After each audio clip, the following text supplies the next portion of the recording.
All right. अस्सलाम वालेकुम, कैसे हैं भाई? सब लोग खैरियत से हैं? ठीक ठाक हैं? एक humble request please, self bags में, पॉकेट्स में। सही है। ये बताएं सबसे पहले कि लास्ट क्लास में कौन कौन थे, कौन से ऐसे स्टूडेंट्स हैं जिन्होंने फर्स्ट क्लास भी अटेंड की थी? आप ऐसे please raise your hands. Majority of the students, right, thank you. अच्छा देखिए, मैं अपना इंट्रोडक्शन करवा दूं सबसे पहले। जया राना है। वर्किंग एक्सपीरियंस की बात करूं, मैं टैक्स में काम किया केपीएमजी में तकरीबन 4.5 साल, और टैक्स पढ़ाते हुए तकरीबन 9 से 10 साल का अरसा हो गया। टैक्स के अलावा भी काफी सारे पेपर पढ़ाता हूँ। उम्मीद करता हूँ कि आज जो हमारी क्लास है ये अच्छी होगी। और अच्छी बात सबसे पहले बता दूं कि मेरी बीइंग माय फर्स्ट क्लास में इसको 6:30 तक नहीं लेकर जाऊँ। आप एक कंफर्ट जोन में रहें, मैं इसको जल्दी एंड करूँ। अराउंड 5:30 बजे तक हम ऑफ करेंगे, राइट? तो अगर आपको कोई लेने आता है तो आप उसको भी बता सकते हैं। अब मैं आपको थोड़ा सा और भी गाइड कर दूं कि ऑनलाइन स्टूडेंट जरा कंफर्म कीजिएगा, मेरी आवाज आपको आ रही है प्लीज? ऑनलाइन स्टूडेंट जरा एक दफा फिर कंफर्म कीजिएगा, आवाज आ रही है? ठीक है जी, मैं कंटिन्यू करता हूँ। देखिए, आप में से कितने ऐसे स्टूडेंट्स हैं जो ऑलरेडी कोई अभी पेपर दिया है इस टाइम में? तकरीबन बच्चों ने पेपर दिया। तो क्या एक्सपेक्टेशन है, क्या लग रहा है आपको? एनी वन ऑफ यू ठीक हुआ है? आप में से कोई एक बता दे, जो ये पेपर दिया है वो ठीक हुआ है या नहीं हुआ? अच्छा हुआ है? कुछ बातें जो हमें कोई भी पेपर पढ़ने से पहले, देखो मैं बहुत ज्यादा आज के दिन में पढ़ाऊंगा नहीं, यकीनन हम पढ़ेंगे भी, लेकिन कुछ जनरल बातें आपसे पूछना जरूरी है। कोई भी पेपर हम जो पढ़ रहे होते हैं, मैं हमेशा स्टूडेंट से क्वेश्चन कर रहा होता हूँ।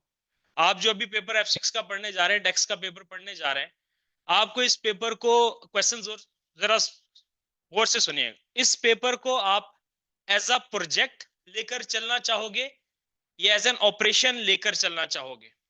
दोबारा से सवाल सुनिएगा। आप एक पेपर पढ़ने जा रहे हैं, कोई भी पेपर, नॉट ओनली TX, आप किसी भी पेपर को एसएससी की जर्नी में जब पढ़ोगे तो उस पेपर को एज अ प्रोजेक्ट डील करना है या एज एन ऑपरेशन डील करना है? प्रोजेक्ट होता है एक स्पेसिफिक टाइम पीरियड के लिए, और ऑपरेशंस होता है ऐसी चीज जो चलती रहती है।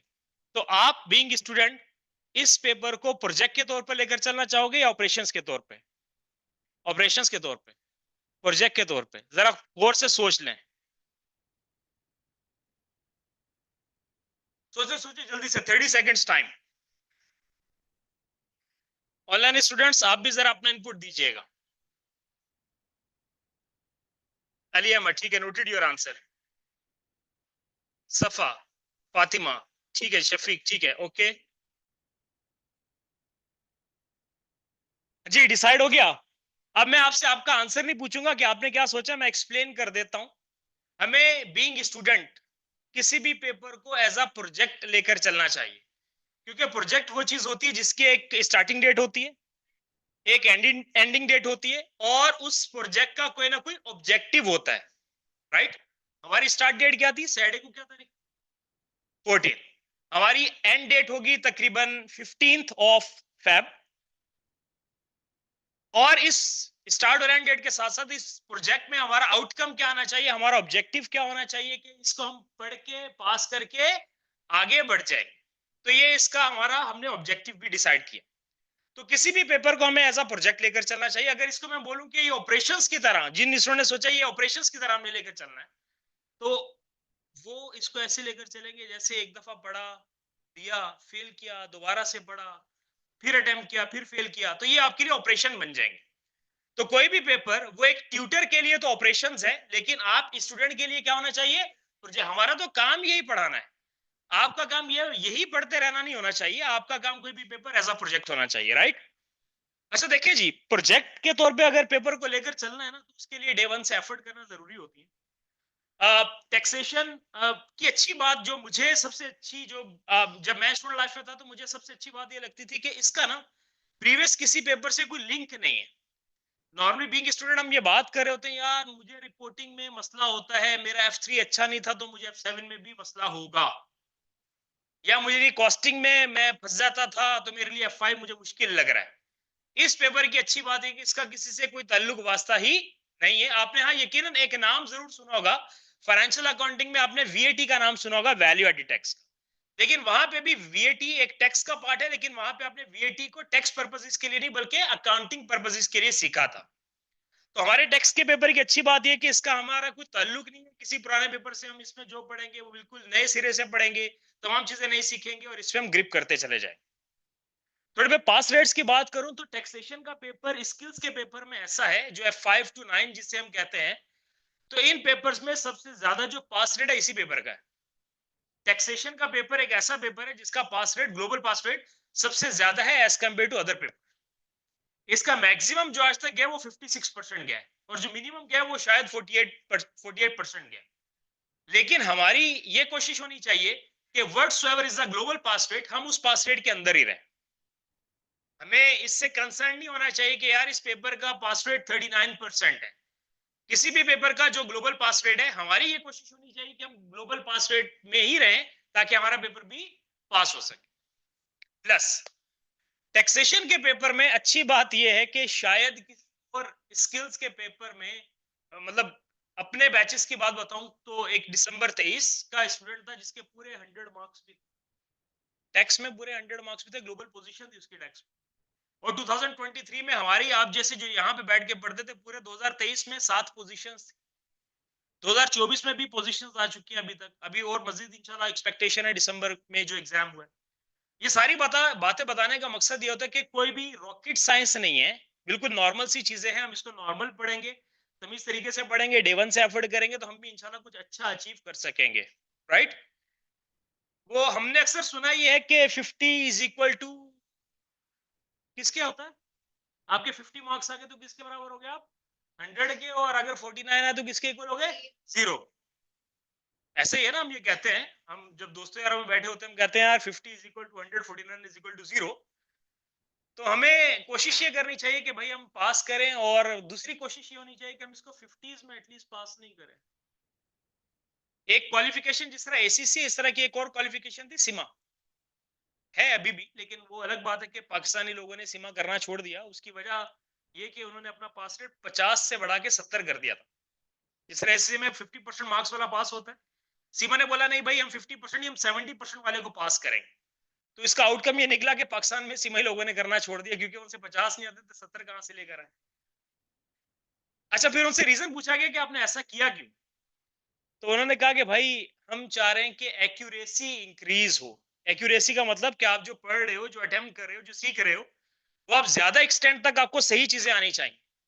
इसकी एक छोटी सी एग्जांपल जो मुझे भी उन्होंने बताई, हमने जब कभी पूछा तो बोला कि एक एरोप्लेन के बारे में पेपर है, जहाज उड़ाने उतारने के, उसमें 100 सवाल आते हैं, एक नंबर का एक सवाल है। 50 उड़ाने के बारे में आएंगे, 50 उतारने के बारे में आएंगे। अगर किसी एक बच्चे ने जहाज उड़ाने के बारे में पूरा पढ़ लिया, उसने 50 नंबर तो ले लिए, प्रैक्टिकली बैठ के चढ़ा तो लिया हवा में, अब उतार नहीं सकेगा, वो क्रैश करेगा। सो बेसिकली एक्यूरेसी को इंक्रीज करने के लिए, एक्यूरेट का मतलब बिल्कुल सही सही आपको हर चीज आनी चाहिए, तो इसलिए सीमा ने अपना पासिंग परसेंटेज को इंक्रीज किया। बहरहाल वो सीमा की बात ही, हमें अपने एससी तक रहना है, हमें हर पेपर का जो पास रेट है वो 50% है, तो ये 50% अचीवेबल है बहुत आसानी से। लेकिन शर्त ये कि सेल्फ कमिटमेंट होनी चाहिए, राइट। आप में से कितने ऐसे लोग हैं जो सेल्फ फंडेड है। सेल्फ फंडेड का मतलब खुद से अपनी ट्यूशन फी देते हैं, खुद से अपनी पेपर फी देते हैं। Any one of you?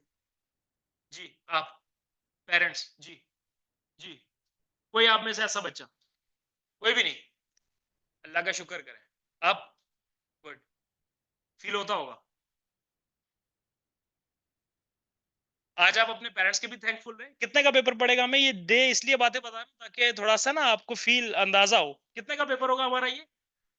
नहीं, थोड़ा सा रिफ्रेश करते हैं, 50 to 55 नहीं। ट्यूशन फीस 20,000 एवरेज लगा लो, सही है। आने जाने का खर्चा, 2 महीने का ट्रैवलिंग 10,000 लगा लो। फिर यहाँ पे किसी को कैंटीन में बिठाने और खुद बैठने का खर्चा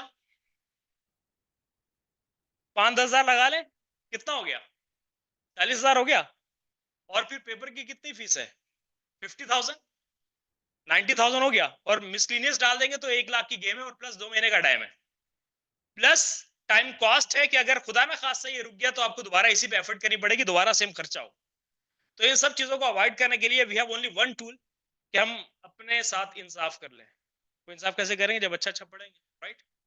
तो बहरहाल ये तो ये जनरल बातें। अब आते हैं जरा लास्ट क्लास की थोड़ी सी चीजें रिकैप करते हैं। और फिर आगे बढ़ेंगे, अपना सिलसिला आगे बढ़ाएंगे। होप कि आप सबके पास नोट्स तो होंगे। ऐसे ही जिनके पास नहीं है, कोई गम नहीं है, वो आप ब्रेक में ले लीजिएगा, कॉपियर के पास अवेलेबल। हमने लास्ट क्लास में सर के साथ यहां से आपने डिस्कशन स्टार्ट की होगी कि आप जो भी अपना स्टफ यूज करें, आप बेशक स्टडी टेक्स्ट देखें या अपनी किट देखें, तो उस पे फाइनेंस एक्ट 23 लाजमी लिखा होना चाहिए। तो पहली शर्त क्या है, हम जब भी कोई स्टडी स्टफ फॉलो करें तो उस पे FA 23 होना जरूरी है। FA means finance act 23। हमारा जो टैक्स का पेपर है ना, वो एक फाइनेंस एक्ट फिस्कल ईयर के मुताबिक होता है। तो हम किस फिस्कल ईयर फाइनेंस एक्ट के लिए पढ़ रहे हैं, वो क्या है, 2023।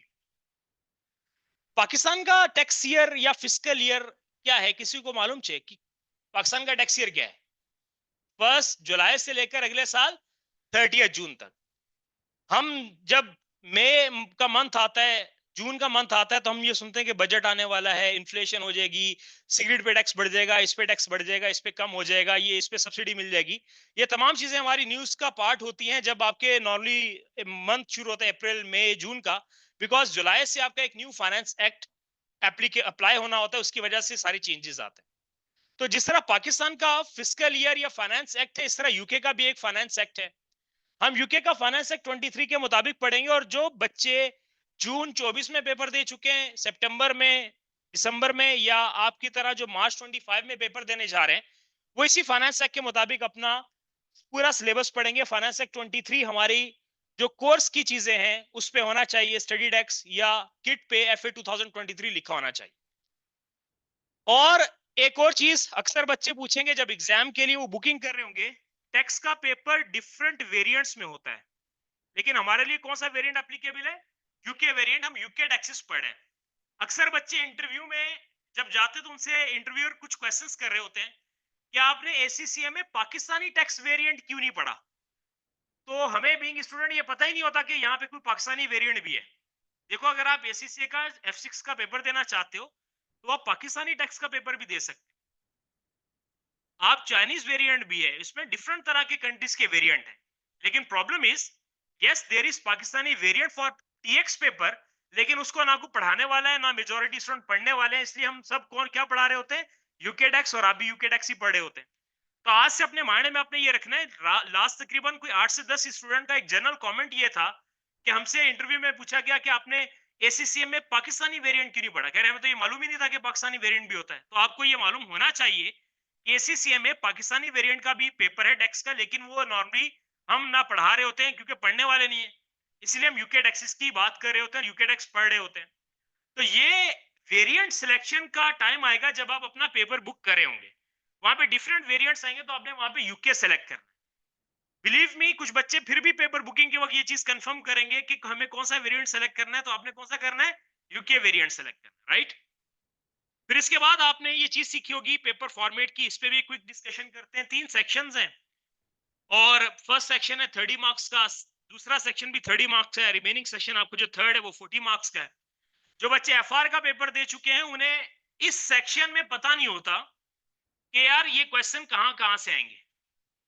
जो बच्चे FR का पेपर दे के, क्योंकि मेजॉरिटी जो हमारे पास आते हैं TX पढ़ने, वो FR दे के आ चुके होते हैं, तो उन्हें सेक्शन बी में पता नहीं होता कि ये FR के सेक्शन बी में क्वेश्चन कहां से आएगा। लेकिन टैक्सेशन की अच्छी बात यह है कि एग्जामिनर ने हमें खोल के बयान कर दिया कि सेक्शन बी में जो 3 सिनेरियोस आएंगे, ये 3 स्पेसिफिक टॉपिक से आएंगे। एक सिनेरियो आएगा CDD का, एक सिनेरियो आएगा IST का, और एक सिनेरियो आएगा VAT का। लास्ट क्लास में आपने इन तीनों की फुल फॉर्म भी सीख ली होंगे। अगर आप मेरे साथ थोड़ा सा बोलेंगे, ये क्या है? Capital gains tax, inheritance tax and value added tax. Very right. Section A का मुझे नहीं पता कहां से सवाल आएगा, किसी भी जगह से एग्जामिनर की मर्जी पूछ ले आपसे कुछ भी। सेक्शन बी का, yes I can tell you कि ये 3 एरियाज हैं, ये 3 आइसोलेटेड एरियाज हैं, ये सेक्शन बी में एग्जामिन होते हैं। सेक्शन सी में भी अच्छी बात है कि हमें मालूम है, एक क्वेश्चन आएगा इनकम टैक्स का, एक क्वेश्चन आएगा आपके पास कॉर्पोरेशन टैक्स का, और एक क्वेश्चन आएगा आपके पास टैक्स प्लानिंग का। अगर आपको थोड़ा सा मजीद याद हो, इनकम टैक्स का कितने नंबर का सवाल आता है, कोई बताएगा मुझे? सही है। कॉर्पोरेशन का कितने मार्क्स का? 10। तो इस तरीके से आपके टोटल 40 मार्क्स होते हैं सेक्शन सी के। और सेक्शन बी के जो 3 सिनेरियोज आते हैं, CDD IST वैट का, हर सिनेरियो के 5 क्वेश्चंस होंगे, टोटल 15 क्वेश्चंस होंगे, 2 मार्क्स ईच, 30 मार्क्स का सेक्शन बी है। और सेक्शन ए में भी आपके पास ये 15 सवाल है, हर क्वेश्चन 2 मार्क्स है, तो 30 मार्क्स हो। आपको ये चीज ऑलरेडी मालूम है, लेकिन मैं फिर दोबारा से गाइड कर देता हूं। कुछ चीजों को हम नाम दे रहे होते हैं ओटीक्यूज का, और कुछ चीजों को हम नाम दे रहे होते हैं सीआरक्यूज। तो what's the difference? Objective test question को हम एमसीक्यू बोल सकते हैं? No, objective test questions are not only the MCQs. OTQs में एमसीक्यूज भी आ सकते हैं, ओटीक्यूज में डब्बा भी दे सकता है, फिल इन दी बॉक्स। ओटीक्यू में आपको ब्लैंक भी आ सकते हैं, मल्टीपल ऑप्शंस भी आ सकते हैं। डिफरेंट तरह के जब क्वेश्चंस आए तो उसको हम एमसीक्यू नहीं कहते बल्कि ऑब्जेक्टिव टेस्ट क्वेश्चंस कहते हैं। उसमें एमसीक्यूज भी आ सकते हैं, दो आंसर वाले ऑप्शन भी आ सकते हैं, ड्रॉप डाउन भी आ सकता है, बॉक्स भी आ सकते हैं। डिफरेंट तरह के जब क्वेश्चंस है तो उसको हम ऑब्जेक्टिव टेस्ट क्वेश्चंस नाम दे रहे होते हैं, एमसीक्यू नहीं बोल रहे होते, राइट?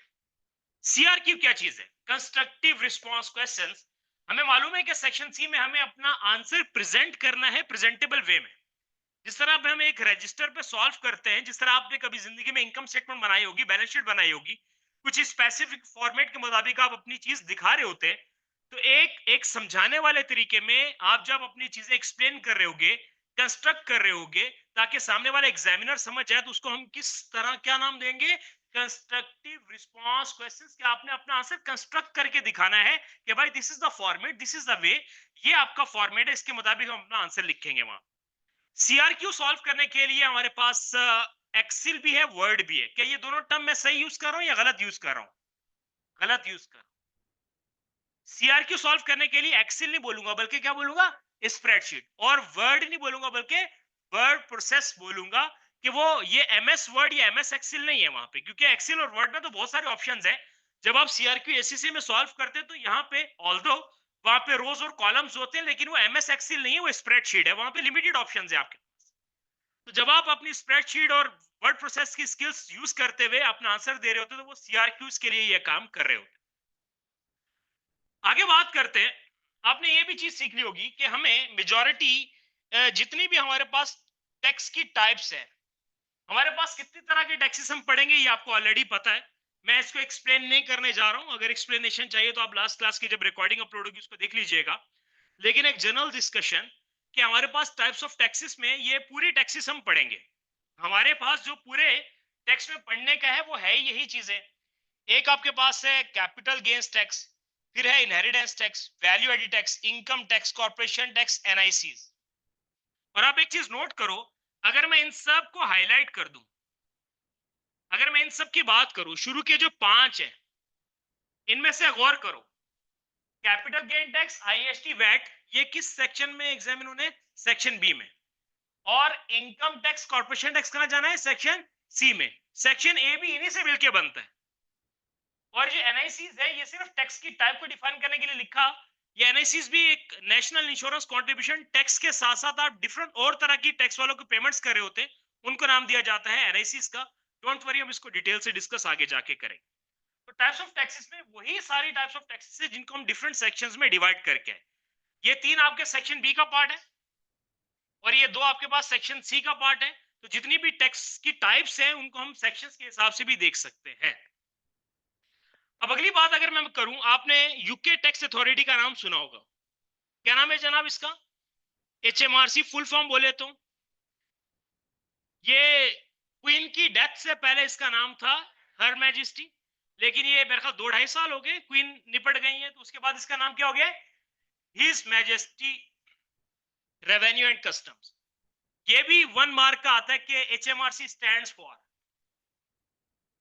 तो हम वो भूल जाते हैं कि इसका फुल फॉर्म क्या था। हमें चारों ऑप्शन सही लग रहे होते हैं, तो हमने याद रखना है इसका फुल फॉर्म क्या है? His majesty revenue and customs. Pakistan की टैक्स अथॉरिटी का नाम क्या है? एफबीआर बोले तो फेडरल बोर्ड ऑफ रेवेन्यू। लेकिन पाकिस्तान में मजे की बात यह कि ये तो मेन बॉडी है एफबीआर। पाकिस्तान में हर सूबे की भी अलग टैक्स बॉडी है।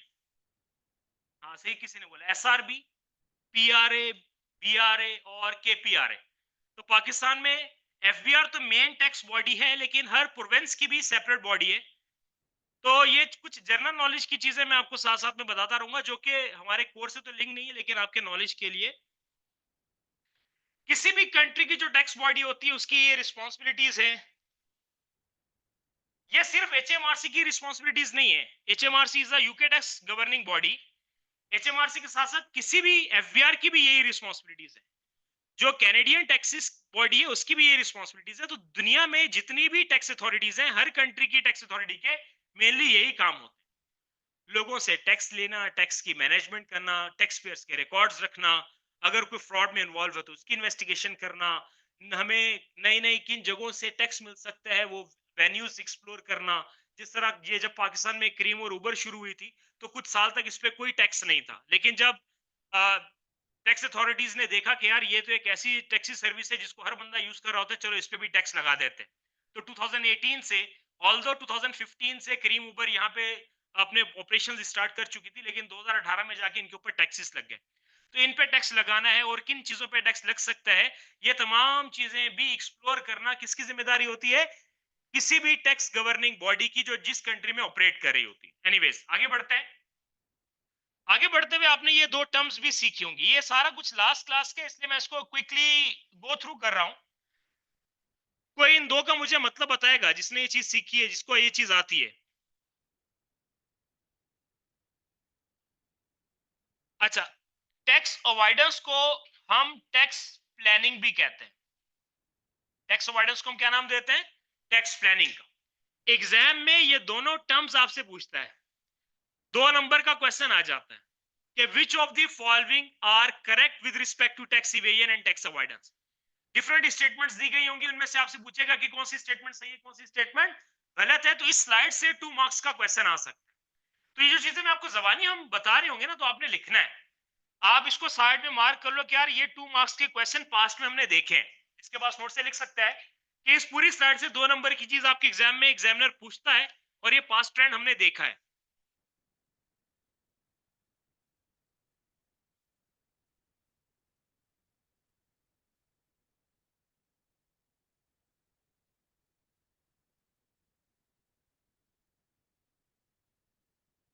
देखो जी, टैक्स टैक्स अवॉइडेंस निकला है अवॉइड करने से, और इवेजन निकला है इवेड करने से। इवेजन का मतलब, इवेड करने का मतलब छुपाना, चोरी करना, और अवॉइड करने का मतलब बचना। देखो, दोनों का ऑब्जेक्टिव या आउटकम या रिजल्ट सेम है। आप टैक्स इवेजन कर लो या आप टैक्स अवॉइडेंस कर लो, दोनों से आप सेम चीज अचीव करोगे। आपका टैक्स कम हो जाएगा, रिड्यूस हो जाएगा। आप टैक्स इवेजन करो या टैक्स अवॉइडेंस करो, रिजल्ट सेम रहेगा, आपका टैक्स कम हो जाएगा। टैक्स कम करने के लिए दो ऑप्शंस हैं, या तो कानूनी तरीके से कर लो या गैर कानूनी तरीके से। लीगल मीन से करोगे तो उसका नाम दिया जाएगा टैक्स अवॉइडेंस का, और अगर गैर कानूनी तरीके से करोगे, इलीगल मीन्स, तो वो क्या होंगे? Tax evasion. आपको फॉर एग्जांपल टैक्स अवॉइडेंस को समझने के लिए एक सिंपल सी एग्जांपल, आपको 3-4 ऑप्शंस दिए एक कैलकुलेशन करने के, कोई टैक्स कंप्यूट करने के आपके पास 3-4 लॉ में ऑप्शन मौजूद है। आपने उन ऑप्शंस में अपनी मर्जी का ऑप्शन सिलेक्ट किया जिसमें आपका टैक्स कम बन रहा था। 4 ऑप्शन किसने दिए? मैंने खुद तो नहीं लिखे, मुझे किसने बताए? एचएमआरसी ने बताया, लॉ ने बताया। उन चारों में से मैंने अपनी मर्जी का वो ऑप्शन सिलेक्ट किया जिसमें मेरा टैक्स कम बन रहा था। तो टैक्सेशन लॉज में रहते हुए ऐसे ऑप्शन को ऑप्ट कर लेना जिससे आपकी टैक्स लायबिलिटी कम हो जाए, उसको क्या नाम दिया जाएगा? टैक्स अवॉइडेंस या टैक्स प्लानिंग। टैक्स प्लानिंग का सीआरक्यू भी आता है ना 10 नंबर का। सबसे इंपॉर्टेंट और सबसे मजे की चीज टैक्स प्लानिंग ही होती है, राइट? Second, tax evasion. मैंने अपने टैक्स कम करने के लिए अपनी इनकम ही कम बताई। मुझे 10 तरह की इनकम मिली, लेकिन मैंने 2 तरह की इनकम शो की, बाकी को छुपा लिया ताकि मेरा टैक्स कम बन जाए। या मुझे 10 तरह की इनकम मिली, मैंने 10 तरह की दिखाई, लेकिन वो कम कम करके दिखाई ताकि मेरा टैक्स कम बन जाए। तो जब मैं इस तरह की हरकतें करूंगा तो ये क्या होगा? Tax evasion. मैं टैक्स चोरी कर रहा हूं, मैं इलीगल मीन से अपनी टैक्स लायबिलिटीज को कम करने की कोशिश कर, राइट? सो ये इलीगल एक्टिविटी है जिससे आप पे ऊपर फाइन्स भी लगते हैं, पेनल्टीज भी होती हैं, आपको जेल की हवा भी खानी पड़ सकती है। और जबकि ये सारा कुछ टैक्स अवॉइडेंस में नहीं होता। टैक्स अवॉइडेंस में आप टैक्सेशन लॉस के अंदर ही रहते हुए with in the boundaries of taxation आप काम करते हो और अपनी टैक्स लायबिलिटी को कम करने की कोशिश करते हो। तो ये आपकी टैक्स प्लानिंग होती है या अवॉइडेंस। फिर इसके बाद आपने एक और चीज सीखी थी, बिहेवियर ऑफ टैक्स रेट्स। ये किसी को याद है क्या चीज होता है? अगर जिस इनकम बढ़ी उतने ही प्रोपोर्शन से टैक्स बढ़ा। तो ऐसे tax rate proportional tax rate. मेरी इनकम तो बढ़ी लेकिन टैक्स इतना बढ़ा कि वो उस प्रोपोर्शन से ज्यादा हो गया, तो इसको क्या नाम देंगे? Progressive tax rate. मेरी इनकम बढ़ी, उस पर टैक्स रेट लगे लेकिन टैक्स इनकम प्रोपोर्शन से थोड़ा कम ही रहा, तो ये क्या है? Regressive tax. तो ये डिफरेंट तरह के टैक्स रेट्स होते हैं, जहां पे इनकम और टैक्स सेम प्रोपोर्शन में बढ़े वो प्रोपोर्शनल टैक्स रेट्स, इनकम बढ़ी लेकिन टैक्स उससे ज्यादा प्रोपोर्शन से बढ़ गए वो प्रोग्रेसिव टैक्स रेट्स, इनकम बढ़ी लेकिन टैक्स उससे जरा कम बढ़े तो ये रिग्रेसिव टैक्स रेट्स। तो यहां तक आपकी डिस्कशन हुई थी लास्ट। अब जरा मेरे साथ रहिएगा, अब जरा अपने नोट्स भी ओपन कर लीजिएगा, हम अपनी मेन डिस्कशन यहां से स्टार्ट करने जा रहे हैं। ये हमारा एरिया है इनकम टैक्स, को नाम दिया जाता है पर्सनल टैक्स। और एक और चीज भी लिखी हुई अगली लाइन में, आप लोग जोर से जरा बोलेंगे क्या लिखा हुआ है, जरा जोर से पढ़े। Individual person taxation. जब मैं, आप, कोई भी जिंदा शख्स अपनी टैक्स कंप्यूटेशंस करेगा, उसको क्या नाम दिया जाएगा? इनकम टैक्स, पर्सनल टैक्स या इंडिविजुअल पर्सन टैक्स। अगर यही कंपनी की टैक्स कंप्यूटेशंस की जाए तो उसको क्या नाम दिया जाएगा? Corporation tax. आप में से अक्सर बच्चे लॉ का पेपर भी पढ़ चुके होते हैं। लॉ में आपने एक डेफिनेशन सीखी होती है पर्सन और आर्टिफिशियल पर्सन। पर्सन तो आप और मैं, लेकिन कंपनी क्या है? कंपनी भी एक पर्सन है, लेकिन किस तरह का पर्सन है? Artificial person. तो पर्सन की डेफिनेशन में दोनों लोग आते हैं, इंसान भी आते हैं, कंपनीज भी आती है, लेकिन कंपनीज आर्टिफिशियल पर्सन होते हैं, राइट। हम यहाँ पे जिनकी बात करने जा रहे हैं, ये हमारा मेन कोर्स है। एक तो होता है ना स्टार्टर, फिर उसके बाद आता है मेन कोर्स। तो स्टार्टर हमने डिस्कस कर लिया, अब आए जरा अपनी मेन बातों की तरफ चलते हैं। हमारा जो मेन एरिया स्टार्ट होने जा रहा है, जिसको हम आज की क्लास से ऑनवर्ड्स आगे लेकर चलते रहेंगे। ये ऐसा नहीं है कि इनकम टैक्स हमारा 10 मिनट में खत्म हो जाएगा। Income tax is one of the lengthiest area. Around 1 महीने का टाइम हमारा इनकम टैक्स पे लगेगा, लेकिन that would be like 55 to 60% area of this syllabus as well. तो ये इनकम टैक्स के बारे में मैं आपको बहुत क्लियरली बता रहा हूं कि इसमें हमारा 2 महीने का कोर्स टाइम है, उसमें से हमारा अराउंड 1 मंथ तो सिर्फ इनकम टैक्स पे लगेगा।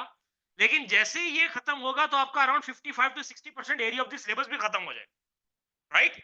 तो इसको हमने हल्का नहीं लेने का है, बहुत इंपॉर्टेंट चीजें हैं इसमें। एक बहुत, आप समझो, हर वीक आपकी 4 क्लासेस हैं, तो आप समझ लें कि आपके एक मंथ में कितनी क्लासेस, उन सब में आपका इनकम टैक्स ही चल रहा हो। हम ये सारा कुछ जो इनकम टैक्स में पढ़ने जा रहे हैं, साथ साथ एनोटेशंस करते रहिएगा। ये हम सारा कुछ किसके मुताबिक पढ़ने जा रहे हैं? Finance act 2023।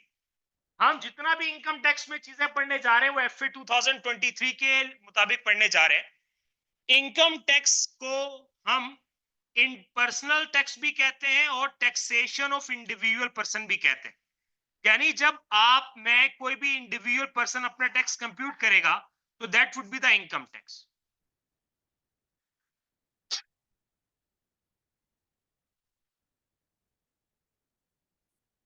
हमारा जो इनकम टैक्स है एक फिस्कल ईयर पे बेस कर रहा है, फिस्कल ईयर को ही टैक्स ईयर कहते हैं। और हमारे लिए एग्जामिनेबल फिस्कल ईयर है 23-24। ऊपर क्या नाम लिखा था हमने? Finance act 23। फाइनेंस एक्ट 23 के अंदर हमारे लिए फिस्कल ईयर कौन सा होगा? 23-24। ये कुछ बातें बेसिक इंपॉर्टेंट है। हम इनकम टैक्स पढ़ने जा रहे हैं एफए 2023 के मुताबिक। इनकम टैक्सेशन में हमें हर क्वेश्चन में एक टर्म नजर आएगा, उस टर्म को हम नाम देंगे अपने पास फिस्कल ईयर का। इनकम टैक्सेशन हम फिस्कल ईयर के मुताबिक कंप्यूट करते हैं, और हमारे लिए जो फिस्कल ईयर है रेलिवेंट है वो फिस्कल ईयर 23-24 है। और ये स्टार्ट होता है, यूके का टैक्स ईयर स्टार्ट होता है 6 अप्रैल से, एंड होता है 5 अप्रैल। एक, जिस तरह आप बच्चों ने थोड़ी देर पहले बताया कि पाकिस्तान का टैक्स ईयर हर साल स्टार्ट होता है 1 जुलाई से, 12 मंथ के बाद खत्म होता है 30 जून को। तो यूके का टैक्स ईयर फिस्कल ईयर किस दिन स्टार्ट होता है? 6 अप्रैल को, 12 मंथ के बाद 5 अप्रैल को एंड हो जाता है। अब आगे बात कि फिस्कल ईयर 23-24 की क्या डेट होगी।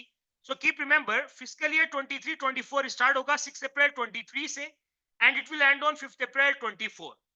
ये डेट आप अपने दिलो दिमाग में बिठा लें, ये डेट हमें हर क्वेश्चन की रिक्वायरमेंट में नजर आएगी।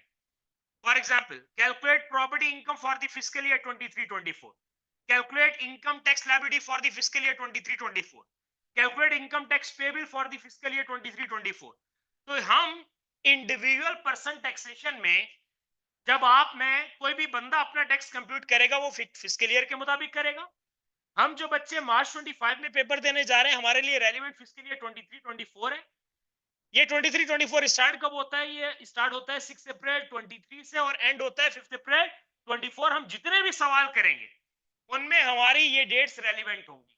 आइंदा जब भी मैं नाम लूंगा fiscal year 23-24, so that will be the start date 6 April 23 और ये 5 अप्रैल 24 एंड डेट होगी। आपने अपने माइंड में रखनी और ये डेट उन तमाम स्टूडेंट्स के लिए रेलिवेंट है जो मार्च 25 तक, यानी कि जिन्होंने जून 24 में एग्जाम दिया, सितंबर में दिया, दिसंबर 24 में अभी दिया या मार्च 25 में पेपर देंगे, उन तमाम बच्चों के लिए फिस्कल ईयर 23-24 रेलिवेंट है।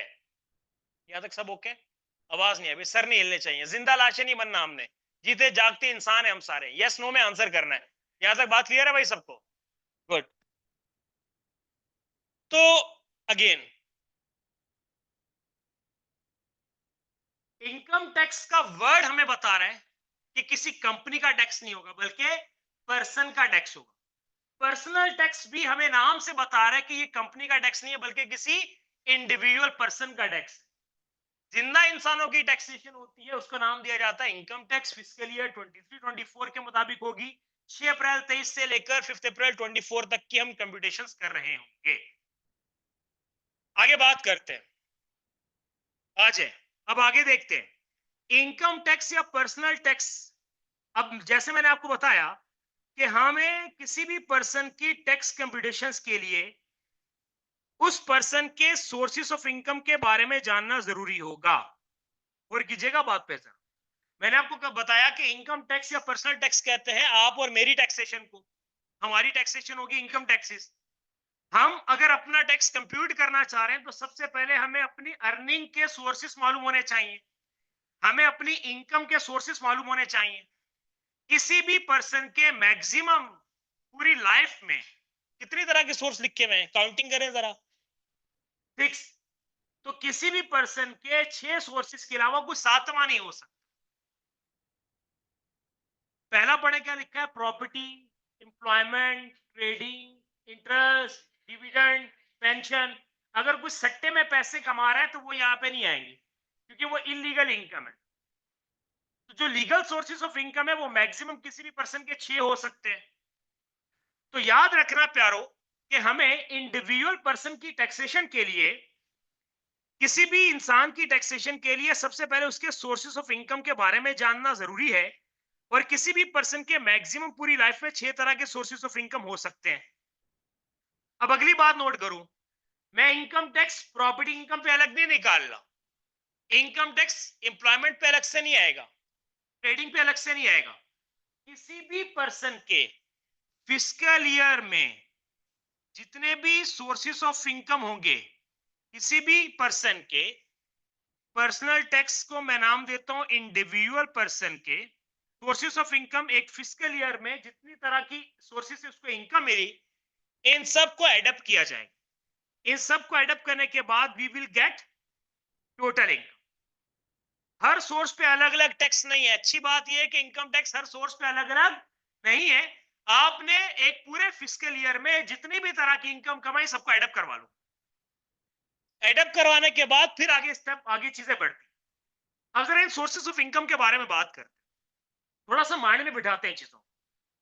देखो, लिखा हुआ तो सारा कुछ हमारे सामने है, आपकी बुक्स में भी लिखा हुआ है, आप खुद से भी लिख रहे हो। लेकिन बेहतर ये होता है कि आप चीजों को अपने ना माइंड में बिठाओ, दिमाग में बिठाओ। और हम गाना एक दफा सुन ले तो अगली दफा चले तो हम खुद से साथ में गुनगुना रहे होते हैं, गा रहे होते हैं, कहीं कि भूल जाते हैं तो फिर जब थर्ड टाइम सुनते हैं तो फिर सही चल रहे होते हैं। हमने कभी याद करने की कोशिश की होती है? फिर इतने कॉन्फिडेंस से हम साथ में लगे पड़े होते हैं, ऐसा क्यों? फोकस या इंटरेस्ट? इंटरेस्ट ना। तो हमें एक दफा ड्रामा देख ले तो हम पूरी स्टोरी अगले को सुना सकते हैं। क्यों? इंटरेस्ट ना। तो साला ये हमारे दिमाग में नहीं बैठता। ये हम जितना भी बोल रहे ये नहीं, क्योंकि इंटरेस्ट की बात होती है। तो आप कोशिश करें कि दिमाग में बैठे चीजें। आपको पता है कि कुछ ऐसी क्वालिफिकेशन है जिसमें ओपन बुक पेपर होता है। जैसे सीए का जो लास्ट मॉड्यूल्स है, एमएससी वगैरह, उसमें ओपन बुक पेपर है। आप एग्जाम हॉल में जितनी भी किताबें लेकर चले जाओ, यू आर अलाउड। आईसीडब्ल्यू के जो लास्ट स्टेज के पेपर है ओपन बुक पेपर है, आप में दम है, आप में तप्पड़ है, ले जाओ जितनी किताबें लेके जा सकते हो, पास कर लो, करके दिखाओ। तो बात ये कि ये चीजें लिखे होने से या ये हमारे सामने होने से बेहतर ये होता है कि हम तमाम चीजों को मेमोराइज करें, याद करें। और मेरा ख्याल है कि सबसे अच्छा मेमोराइज करने का तरीका ये होता है जब आप सुनते हो ना केयरफुली, इंटरेस्ट से, जिस तरह गाने सुनते हो इस तरीके से सुनेगा तो चीजें याद होती चली जाएंगी। तो आपको ये इतना लिखने दिखाने और इसमें पढ़ने की जरूरत नहीं। हाँ, कुछ मेरी तरह के होते हैं जिनको लिख के याद होता है, उनको जितना मर्जी सुना लो। कुछ मेरी तरह के भी होते हैं, ठीक है जी, आप लिखें साथ में, लेकिन फोकस करें, आपको इंशाल्लाह जबानी चीजें दिमाग में बैठ जाए। हमें 6 तरह के सोर्सेस के बारे में डिस्कस करना है। चलो इसको कुछ ऐसे समझते हैं कि एक पर्सन के 6 तरह के सोर्सेस क्या हो सकते हैं। नंबर 1 लिखा है प्रॉपर्टी इनकम। हम देखते हैं कि हमारे पेरेंट्स ने प्रॉपर्टीज रेंट पे दी हुई हैं। हम बचपन से, जब से हमने आंख खोली, हमने देखा कि हमारे बहुत सारे घर हैं, हम घरों को रेंट पे दिया हुआ है, वहां से हमें इनकम आती है। या हमारे पेरेंट्स फादर की शॉप है, वहां से रेंट आता है। तो हमें आंख खुलते साथ ही एक इनकम नजर आना शुरू होगी घर में। वो कौन सी इनकम है? Property income. कुछ बच्चे प्रॉपर्टी इनकम को ये समझते हैं जो प्रॉपर्टी बेच के कमाई जाए। तो मेरे मेरे प्यारों, वो प्रॉपर्टी इनकम जो बेच के कमाई जाए वो प्रॉपर्टी इनकम नहीं होगी, बल्कि वो कैपिटल गेन होगा। जिस तरह आप कोई भी नॉन करेंट एसेट बेचते हो ना, बेच के कोई गेन कमाते हो तो वो कैपिटल गेन होता है। इस तरह अगर प्रॉपर्टी बेच के इनकम कमा रहे हो, वो प्रॉपर्टी इनकम नहीं है, बल्कि वो कैपिटल गेन है। प्रॉपर्टी इनकम कौन सी होगी? आप अपने उसके लिए, रेफरेंस के लिए लिख सकते हो कि ब्रैकेट में आप मेंशन कर सकते हो रेंटल इनकम, या आप अपने लिखने के लिए लिख सकते हो रेंटल इनकम, प्रॉपर्टी इनकम। क्या आप अपनी प्रॉपर्टीज को रेंट पे देते हो तो उनसे जो इनकम मिलती है वो आपकी प्रॉपर्टी इनकम। फिर हम थोड़े से बड़े हुए, किसी ने एसीसीए का रास्ता दिखाया, एसीसीए में आ गए, एसीसीए कर लिया, अच्छी जॉब पे चले गए, पैसा कमाना शुरू कर दिया, वो आपकी कौन सी इनकम होना शुरू हो गई? Employment income. तो जो आपको अपनी कहीं पे सर्विसेज दे के किसी एम्प्लॉयर पे काम करके जो पैसा मिलता है इन रिटर्न, उसको क्या नाम दिया जाता है? Employment income. फिर हमें किसी ने सिखाया, 4 दोस्तों ने मिलकर प्लान बनाया कि यार कब तक नौकरी करते रहेंगे, सही है, ये कब तक हम लाख रुपए, 1.5 लाख 2 लाख की जॉब करते रहेंगे? जॉब में तो पूरी जिंदगी निकल जाती है। चलो कुछ बिग अचीव करते हैं, कुछ अपना काम धंधा स्टार्ट करते हैं। तो आप बेशक एक इंडिविजुअल पर्सन की तरह बिजनेस स्टार्ट करो, सोल प्रोप्राइटर के तौर पे, या आप 2-3 लोग मिलके, 4 लोग मिलके, 20 लोग मिलके काम शुरू करो, पार्टनरशिप बिजनेस शुरू करो। अभी यहां इन सोर्सेज से जो आपको इनकम आएगी, that would be your trading income. Trading income को बिजनेस इनकम भी कहते हैं। Again, you can write for your reference, trading income is also termed as the business income.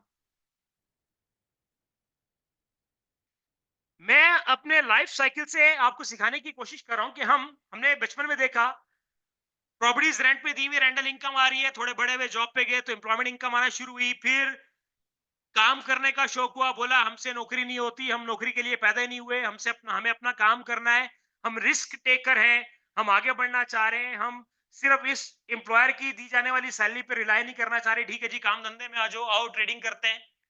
फिर उसके बाद आपने कहा कि यार कुछ पैसा एक्स्ट्रा पड़ा हुआ है। अब पैसा तो बड़े बड़े तो नहीं बढ़ जाएगा ना। आपने कहा चलो इसको कहीं इन्वेस्ट करते हैं। आपने उसको पैसे को, although it's not like regionally, अगर मैं रिजियसली देखूं तो ये अलाउड नहीं है, बट पढ़ने के हिसाब से हमें पता होना चाहिए कि अगर हम पैसे को फिक्स अकाउंट में रखवा दें, फिक्स बैंक अकाउंट में, तो वहां पे हमें इन रिटर्न इंटरेस्ट मिल रहा होता है। या हम और भी डिफरेंट तरह के सोर्सेज में इन्वेस्ट करते हैं तो वहां पे हमें इंटरेस्ट मिल रहा होता है। तो एक्सिस फंड्स को आपने ऐसी जगह इन्वेस्ट किया तो वहां से आपको एक इनकम मिलना शुरू हुई, उसको क्या नाम दिया आपने? Interest income. फिर आपने कहा कि यार F9 में हमने पढ़ा था कि भाई शेयर्स होते हैं, कंपनीज होती हैं, कुछ आपकी लिस्टेड कंपनीज होती हैं, कुछ अनलिस्टेड कंपनीज होती हैं। आपको ट्रेडिंग का शौक हुआ, आपने शेयर्स में इन्वेस्टमेंट कर दी, इन रिटर्न वहां से भी आपको कुछ इनकम मिल रही है, that would be your dividend income. और फिर जब अल्लाह अल्लाह की एज आ गई, सब चीजों से फारिग हो गए, 60 ईयर्स की आपकी एज हो गई, पाकिस्तान के हिसाब से बता रहा हूँ, तब भी आपको कुछ पैसे मिल रहे हैं, वो आपकी कौन सी इनकम होगी? Pension income. तो मैक्सिमम किसी भी इंडिविजुअल पर्सन के ये 6 सोर्सेज ऑफ इनकम हो सकते हैं। हमें टैक्सेशन पर्पसेस के लिए इंडिविजुअल पर्सन के लिए एक फिस्कल ईयर में कमाए गए सोर्सेज ऑफ इनकम को एक साथ ऐड करवाना है, और किसी भी पर्सन के मैक्सिमम 6 सोर्स हो सकते हैं।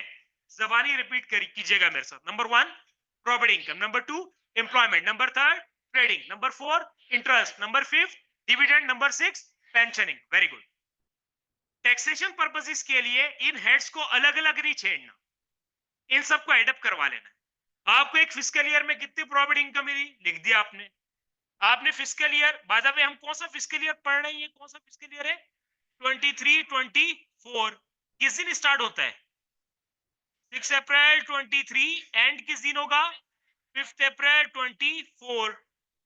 यही ना, यहां से उठा रहा हूं डेट्स लास्ट से। हम तमाम चीजें फिस्कल ईयर 23 24 के लिए पढ़ रहे हैं। ये स्टार्ट डेट है, ये एंड डेट है।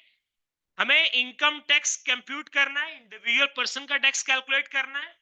हमने इंडिविजुअल पर्सन के सबसे पहले सोर्सेस ऑफ इनकम देखे कि इसको इस साल में इनकम कहां से मिली। मैक्सिमम 6 सोर्स हो सकते हैं, 6 को एडअप करवाया तो you will get total income. आगे बढ़ने से पहले एक और छोटा सा सवाल, क्या ये जरूरी है कि हर पर्सन के 6 सोर्सेस ऑफ इनकम ही हो?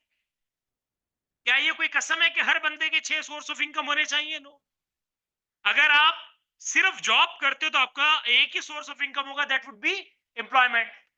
अगर मैं जॉब के साथ साथ अपना काम कारोबार कर रहा हूं तो मेरे एम्प्लॉयमेंट भी होगा, मेरा ट्रेडिंग भी होगा। एक मिस्टर एक्स है, वो सिर्फ इन्वेस्टमेंट्स करके पैसा कमाता है, तो इन्वेस्टमेंट करके पैसा या तो वो इंटरेस्ट इनकम होगा या वो डिविडेंड इनकम होगा। तो ये जरूरी नहीं है कि हर पर्सन के 6 सोर्सेस ऑफ इनकम ही हो। कम भी हो सकते हैं, एक भी हो सकते हैं, 3 भी हो सकते हैं, या शायद पूरे 6 भी हो सकते हैं। बहरहाल किसी भी पर्सन के जो सोर्सेस ऑफ इनकम है इनको एडअप करवा लिया तो हम आगे अपने पास टोटल इनकम।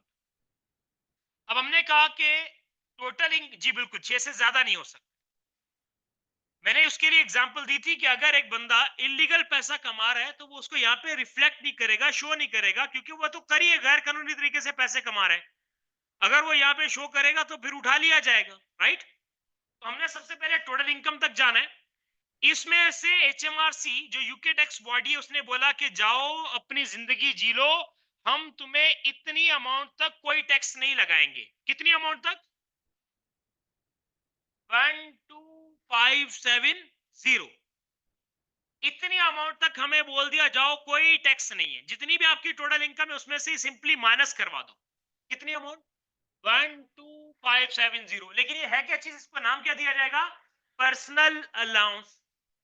पर्सनल अलाउंस को अपने अल्फाज में हम लिख सकते हैं, हम इसको लिखते हैं, हम इसको लिख देते हैं मेरे पैरो tax free income.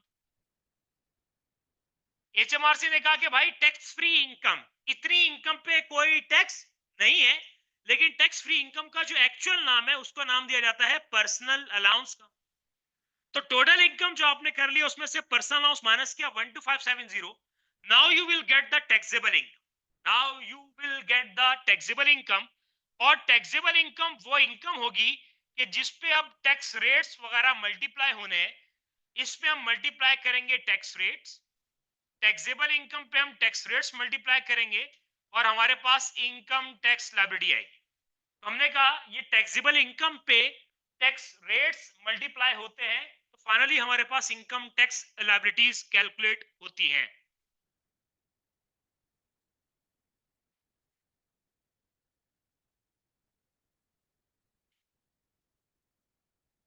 Ji please.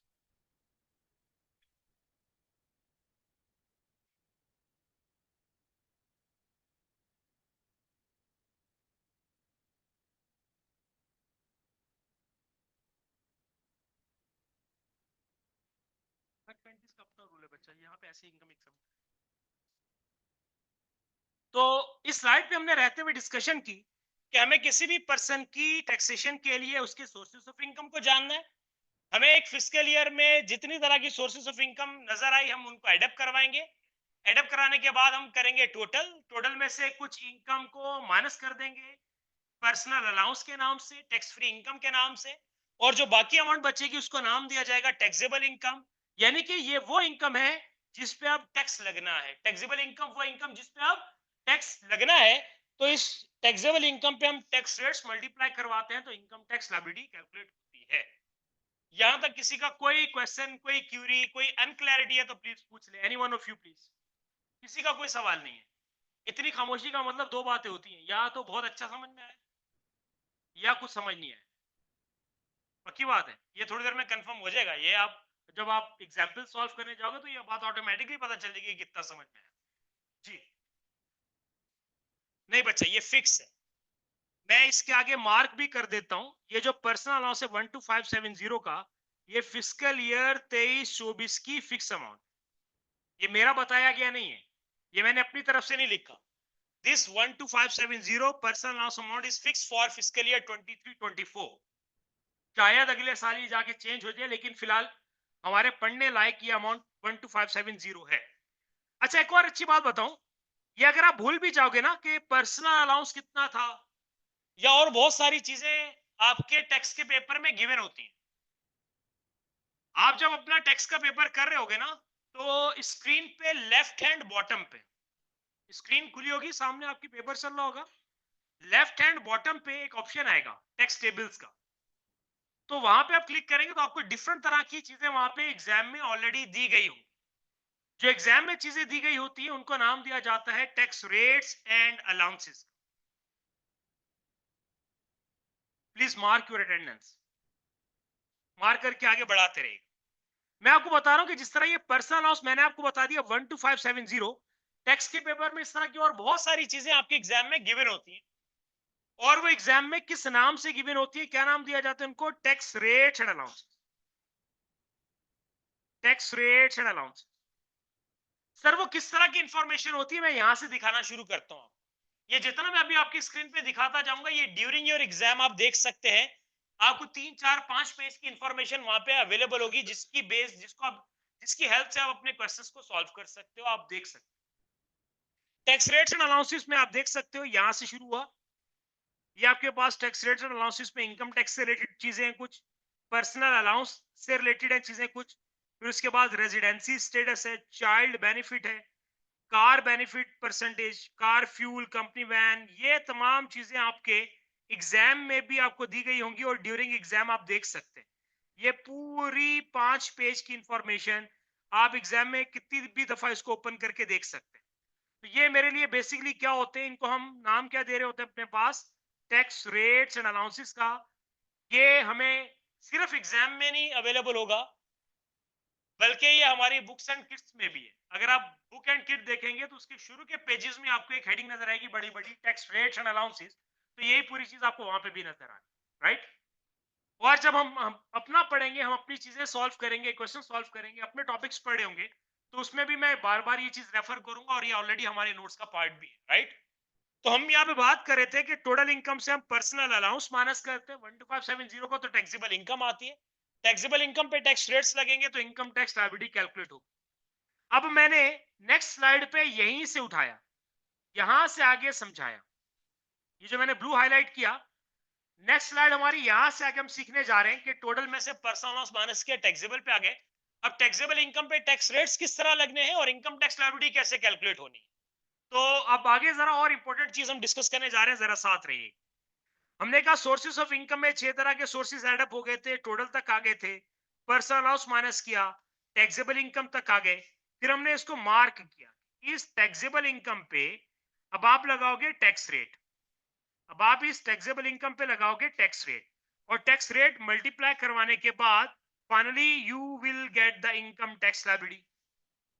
तो इंडिविजुअल पर्सन इनकम टैक्स होता है individual person taxation. Income tax में इनकम टैक्स लायबिलिटी तक जाने के लिए हम टैक्सेबल इनकम पे टैक्स रेट मल्टीप्लाई करवाते हैं तो आईटीएल तक चले जाते हैं। अब ये टैक्स रेट्स कितनी तरह के होते हैं, देखो, अगर एक पर्सन की टैक्सेबल इनकम, इसकी बात कर रहा हूं, ये टैक्सेबल इनकम पे 3 डिफरेंट तरह के रेट्स लगते हैं। भाईजान इस हाईलाइटेड एरिया पे, ये जो मैंने ओवल शेप मार्क कर रहा हूं, इस टैक्सेबल इनकम पे 3 तरह के टैक्स रेट्स लगते हैं। या तो वो होगा 20%, या वो होगा 40%, या वो होगा 45%। तो टैक्सेबल इनकम पे 3 डिफरेंट तरह के रेट्स अप्लाई होते हैं, तो फिर आपके पास इनकम टैक्स लायबिलिटी आती है। अब अगली बात समझ, अगर टैक्सेबल इनकम 1 पाउंड से लेकर 37,700 पाउंड तक है तो रेट होगा 20%। अगर टैक्सेबल इनकम इससे ज्यादा है, 37,701 से ज्यादा है, और 125,140 तक है, इस रेंज में जितनी टैक्सेबल इनकम आएगी टैक्स रेट कितना लगेगा? 40%। और अगर टैक्सेबल इनकम 125,140 से भी ज्यादा है तो फिर टैक्स रेट कितना लगेगा? 45%। इसको क्या नाम दिया जाता है? इसको नाम दिया जाता है टैक्स बैंड्स का। क्या नाम दिया जाता है? टैक्स बैंड्स का, ये टैक्स लिमिट्स का।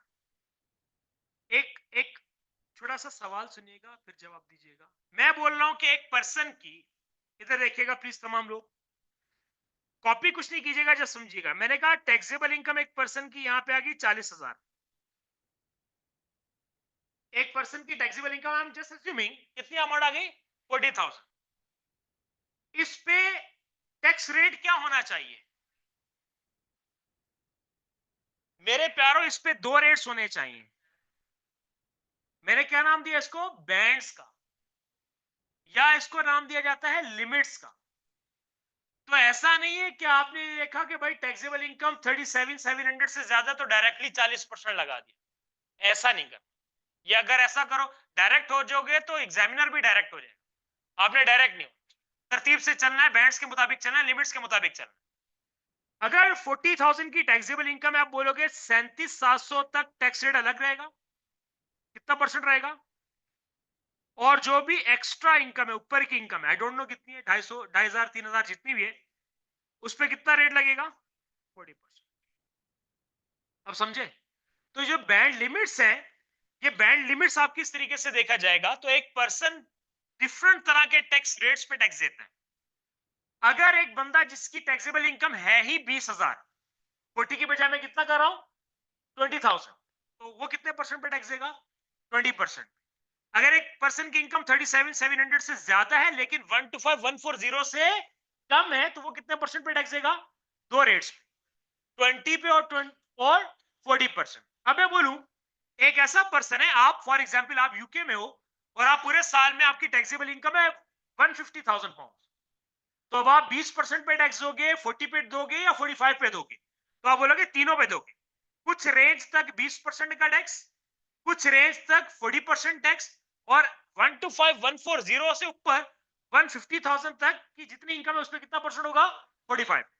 तो याद रखना, इसको टैक्स बैंड्स भी कहते हैं और टैक्स लिमिट्स भी कहते हैं। अब अगली चीज, एक और चीज कंक्लूड करते हैं। अगर एक पर्सन सिर्फ 20% तक टैक्स दे तो यकीनन उसकी टैक्सेबल इनकम 37,700 से कम होगी। तो उस पर्सन को नाम दिया जाएगा basic rate tax pair. Tax payer होते हैं ना, तो ऐसा बंदा जो सिर्फ 20% तक टैक्स दे रहा है उसको नाम क्या दिया जाएगा? Basic rate tax pair. ये कहां से निकला? 20% को क्या लिखा हुआ है यहाँ पे? Basic rate. 40% को क्या लिखा हुआ है? Higher rate. और 45% को लिखा हुआ है एडिशनल रेट। एक बंदा जो सिर्फ 20% तक का टैक्स दे रहा है उसको क्या नाम दिया जाएगा? Basic rate tax payer. जो 40% तक का टैक्स देगा उसको नाम दिया जाएगा हायर रेट टैक्स पेयर। और जो 45% तक टैक्स देगा उसको क्या नाम दिया जाएगा? Additional rate tax pair. ये आप लोगों की लिखने के लिए, ये सिर्फ देखने के लिए नहीं, लिखने के लिए।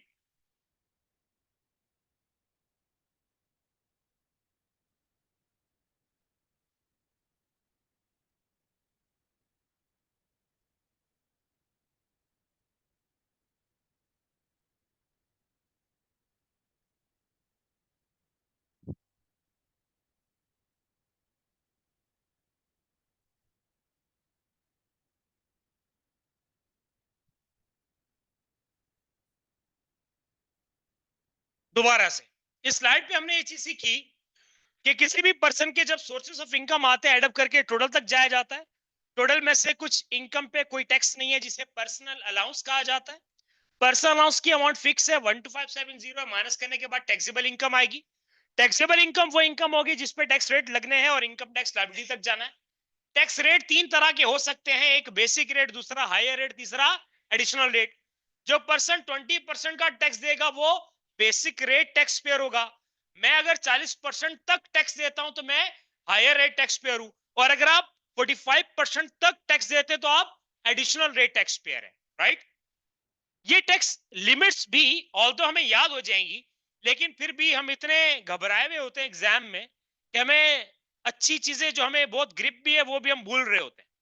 और एग्जाम सीट तक जाने से पहले हमारी हालत बहुत पतली होती है, लेकिन जैसे एग्जाम शुरू होता है तो हम कुछ कॉन्फिडेंस फील करते हैं और वापसी अपना पेपर अटेम्प्ट करना शुरू करते हैं। बिलीव में ऐसे ही होता है। कोई ऐसा बोले कि नहीं मैं तो चैंपियन हूं, मेरे साथ ऐसा नहीं होता, तो ऐसा पॉसिबल नहीं है। एग्जाम सीट तक जाने से पहले आपने बहुत अच्छा भी पढ़ा, आप कहते हैं कि भाई यार लग गए भाई, ये तो कुछ भी नहीं होना हमसे, सही है। तो आप लेकिन जब एग्जाम सीट पे जाके बैठते तो आप वापसी अपना कॉन्फिडेंस रिवाइव करते हो और चीजें याद आना शुरू। अब ये जितनी लिमिट्स वगैरह हैं, ये भी आपने परेशान नहीं होना, ये आपके टैक्स रेट्स एंड अलाउंसेस में गिवन होती है। ये देखिए लिखा हुआ है basic rate, higher rate, additional rate, 20%, 40%, 45%। तो मैं आपको साथ साथ रेफर जरूर करता रहूंगा ताकि आपको मालूम चले कि क्या क्या चीज आपके एग्जाम में भी दी गई होती। तो ये हमने जितनी भी बात की यहाँ पे कि आपका जो ये डिफरेंट तरह के बैंड लिमिट्स हैं, ये भी आपके एग्जाम में गिवन होती हैं। इनको मैं लिमिट्स बोल लूं या बैंड्स बोल लूं, एक ही बात। अब आए हमारे पास कुछ एग्जाम्पल्स हैं, उन एग्जाम्पल्स की हेल्प से हम ये चीज सीखते हैं प्रैक्टिकली। कैलकुलेटर सबके पास है या मोबाइल से काम चलाओगे? कैलकुलेटर है सबके पास? भाई आपकी जब आप क्लास में आए हो तो आपके पास कैलकुलेटर जरूर होना चाहिए। अगर आज नहीं है तो कोई बात नहीं, नेक्स्ट क्लास में होना चाहिए। और कि कोशिश ये करो कि आप क्लास में अपने घर में प्रैक्टिस करते वक्त वो टूल्स इक्विपमेंट यूज करो जो आप एग्जाम में भी साथ लेके जाना है। अब एक ऐसा कैलकुलेटर जो आप क्लास में घर में यूज करते हो और एग्जाम में जाने से पहले आपने नया खरीद के गए ना, तो उस पर हाथ नहीं चलेगा एग्जाम डे। तो कोशिश ये करो कि जो चीजें एग्जाम में यूज करनी उन्हीं पे प्रैक्टिस करो, ताकि आपको कुछ एग्जाम में बैठ के नया फील नहीं। प्लस एक और चीज रिकमेंडेड है कि सीआरक्यू सॉल्व करते हुए अक्सर बच्चे घर में लैपटॉप पे प्रैक्टिस कर रहे होते हैं, जबकि एग्जाम हॉल में आपके पास लैपटॉप तो नहीं होता, लैपटॉप कीज तो नहीं होती, क्या होता है, कीबोर्ड माउस ना। तो एक एक्सटर्नल कीबोर्ड माउस 1,000 रुपए की इन्वेस्टमेंट कर लें, ताकि हम उसी तरीके से हैबिचुअल हो, हमारी आदतें खराब नहीं हो। तो लैपटॉप की कीज सॉफ्ट होती हैं वहां पे, तो कीबोर्ड्स मैंने सुना है कि वो तो कीज भी प्रेस नहीं हो रही होती। तो हमें जरा खुद को हर बुरे वक्त के लिए रेडी होकर जाना चाहिए। अकाउंटिंग में प्रूडेंस कॉन्सेप्ट भी यही कहता है कि बुरे वक्त की तैयारी करके चलो, और घर में माँ बाप भी यही कहते हैं कि यार बुरे वक्त की तैयारी करके चलो। तो हमें कंफर्ट जोन से बाहर आना है, हमें अपनी प्रैक्टिस को इस फॉर्मेट पे लेकर आना है जिस तरह हम रियल एग्जाम में जाके फेस करेंगे। तो आज जिसके पास कैलकुलेटर नहीं है कोई बात नहीं, नेक्स्ट टाइम खुद के साथ आपका अपना कैलकुलेटर भी होना चाहिए। स्टार्ट लेते हैं। हमारे पास एग्जाम्पल 1 है। ये हमारा, मैं इसको क्वेश्चन नहीं बोल रहा बल्कि एग्जाम्पल्स हैं। कोई भी क्वेश्चन या एग्जाम्पल जितनी आप टेक्स्ट में पढ़ोगे हमारे साथ ड्यूरिंग क्लास, आई बेट कि आपने कभी किसी पेपर में इतनी प्रैक्टिस नहीं की होगी। क्योंकि टेक्स्ट का वजह एक ये है कि हम जितनी हमारे नोट्स में क्वेश्चंस हैं, एग्जांपल्स हैं, इसकी वजह ये है कि टेक्स्ट में इतने छोटे छोटे छोटे छोटे इतने सारे कॉन्सेप्ट्स हैं कि हर कॉन्सेप्ट के बाद उसकी प्रैक्टिस जरूरी है। और हम यहाँ पे इंशाल्लाह इतने सवाल करेंगे कि शायद आपकी किड में भी इतने क्वेश्चंस नहीं होंगे, राइट। और जो आपके सीनियर्स टेक्स्ट पढ़ चुके हैं, दे चुके हैं, उनसे यकीनन आप गाइडेंस लेते हो, तो उन्होंने आपको बताया गया यार बहुत अजीबोगरीब छोटी छोटी सी चीजें हैं, तो है बहुत सारा क्वांटम बहुत ज्यादा है, लेकिन मुश्किल नहीं है, आसान है। तो वो प्रैक्टिस से ही आप कवर अप कर सकते हो। आ, बच्चे एंड दिनों में पूछते हैं सर टेक्स्ट पास करने का है कोई तरीका बता दें। तो वही टेक्स्ट पास करने की देयर इज ओनली वन की, और वह है कि मैक्सिमाइज योर प्रैक्टिस। सही, आप रट्टे नहीं लगा सकते हो, आप सिर्फ जितने सवालात करोगे उतनी ज्यादा चीजें ग्रिप होती जाएंगी। So we are going to start example 1। हमें किसी भी सवाल या कोई भी एग्जाम्पल करने के लिए एक हैबिट ये बनानी है, हमें सबसे पहले रिक्वायरमेंट पढ़नी है। वो बेशक क्लास प्रैक्टिस हो, होमवर्क कर रहे हो, सेल्फ प्रैक्टिस कर रहे हो, या एग्जाम में बैठे हुए हो, हमारी आदत क्या बननी चाहिए, हमें सबसे पहले क्या पढ़नी है, रिक्वायरमेंट। हम नॉर्मली क्या करते हैं, कोई सवाल आता है ना, हम पूरी स्टोरी पढ़ते हैं, 4-5 लाइन 2 पैराग्राफ पढ़ते हैं, फिर हम जाते हैं रिक्वायरमेंट पे और कहते हैं अच्छा ये पूछा है, वापसी पढ़ते हैं। ऐसे करते हैं ना, और करते हैं ये, लेकिन हमने ये हैबिट चेंज करनी है। हमें हैबिट क्या बनानी है कि सबसे पहले रीड रिक्वायरमेंट केयरफुली, नहीं समझ में आए दूसरी बार पढ़ो। क्योंकि यार जो करना है अगर वही समझ नहीं आ रहा तो कर कैसे लोगे। प्रैक्टिकल बात है ना, कि आपसे एक चीज करने के लिए बोलिए, अगर आपको रिक्वायरमेंट नहीं समझ नहीं आ रही तो आप सिनेरियो पढ़ के क्या कर सकते। सबसे पहले रिक्वायरमेंट पढ़ो, नहीं समझ में आती दोबारा पढ़ो, फिर भी नहीं समझ आती फिर से पढ़ लो। अगर आप रिक्वायरमेंट को समझ गए ऑब्जेक्टिव पता चल गया कि करना क्या, तो 50% क्वेश्चन वही सॉल्व हो जाता है। तो सबसे पहले रिक्वायरमेंट पढ़ो, समझो, माइंड में रखो। वो रिक्वायरमेंट माइंड में रखते हुए सिनेरियो जब पढ़ोगे ना, तो आपकी चीजें रिलेट होती जाएंगी, लिंक होती रहेंगी, आपको अपना फ्लो पता चल जाएगा, आपका आंसर ऑटोमेटिकली डिजाइन होता रहेगा। तो ये बार बार नहीं बताने की जरूरत पड़े, हम हर क्वेश्चन में, अच्छा कुछ एक दो पेजेस का मैं आपको एक्सपीरियंस करवाता हूं, मैं कुछ पेज नंबर बताता हूं। नोट्स का पेज नंबर 14 खोल ले, 15 खोल ले। दो बॉक्सेस में दो सवाल नजर आ रहे होंगे, देख रहे हैं सब? जरा देखो, सबसे पहले क्वेश्चन है या रिक्वायरमेंट है? देखो देखो क्या है, रिक्वायरमेंट ऊपर लिखी हुई है। ऑल्दो हमारी किट में ऐसा नहीं होता, हमारे एग्जाम में ऐसा नहीं होता। एग्जाम में पहले पूरा सिनेरियो होता है, फिर रिक्वायरमेंट होती है, लेकिन हमारे नोट्स में हमने तरतीब चेंज की है।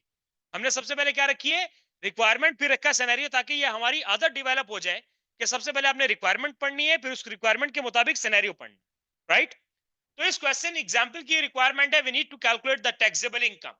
टैक्सेबल इनकम बहुत आसान है, आसान सवाल मैं करवाऊंगा, मुश्किल आपके लिए छोड़ूंगा।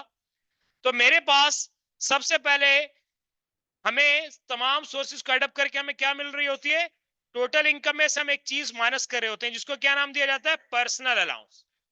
टोटल इनकम इस सवाल में दी गई है 30,000, पर्सनल अलाउंस है 12,570 का। तो हमारे पास रिक्वायरमेंट में जो पूछा गया था ना टैक्सेबल इनकम, तो हम इजीली सॉल्व कर लिया।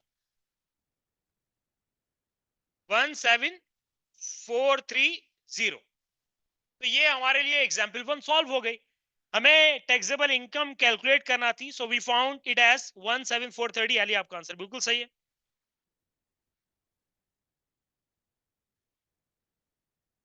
जरा रिक्वायर एग्जाम्पल 2 आप बच्चे खुद सॉल्व करें, खामोशी से सॉल्व करके बैठना है।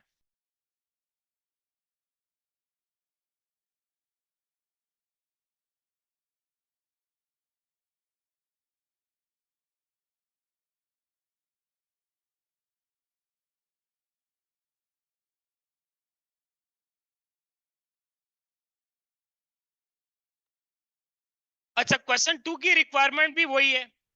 अगेन हमसे बोला कि भाई टैक्सेबल इनकम कैलकुलेट करो। हमने कहा ठीक है जी, फॉर्मेट सेम रहेगा। हमें सबसे पहले टोटल इनकम देखनी होगी, टोटल इनकम में से हम पीए माइनस करेंगे, पर्सनल अलाउंस माइनस करने के बाद टैक्सेबल इनकम तक चले जाएंगे। अब जरा गौर करें, टोटल इनकम दी हुई आपको 10,000, पर्सनल अलाउंस मिलता है 12,570, और अगर टैक्सेबल इनकम देखो तो ये कितनी आ रही है, 2,570, ऐसे ही आ रहा है।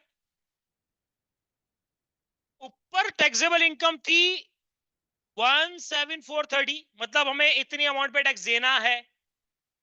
इसमें ये अमाउंट नेगेटिव आ रही है, इसका मतलब बताओ क्या बन रहा है, इतनी अमाउंट पे हमें उल्टा एचएमआरसी से टैक्स लेना है। Who the hell we are, हम टैक्स ले सकते हैं क्या, ये हमें टैक्स देना होता है?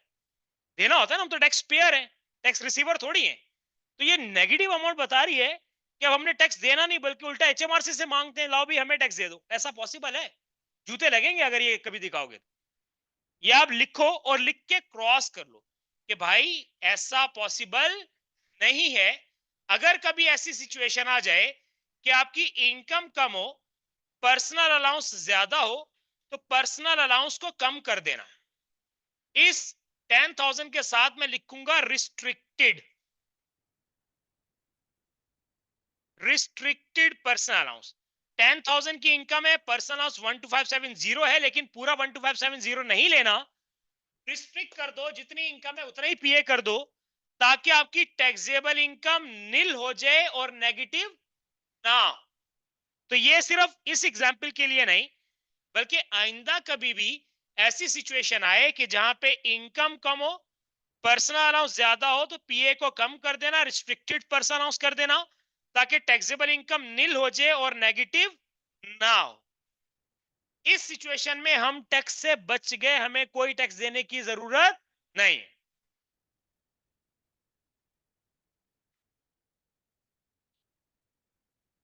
रिस्ट्रिक्टेड पीए लिखा है, रिस्ट्रिक्टेड पर्सनल अलाउंस।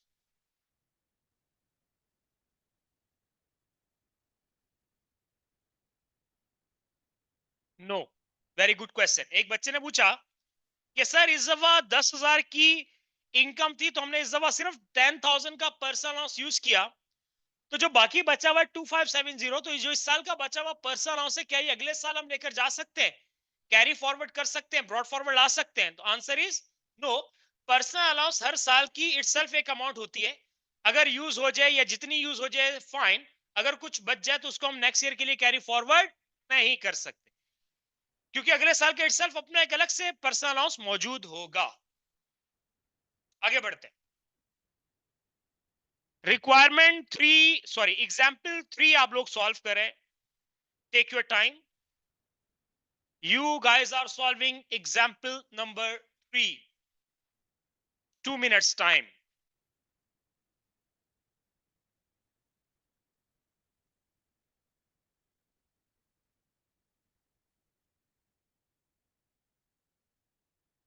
जल्दी से।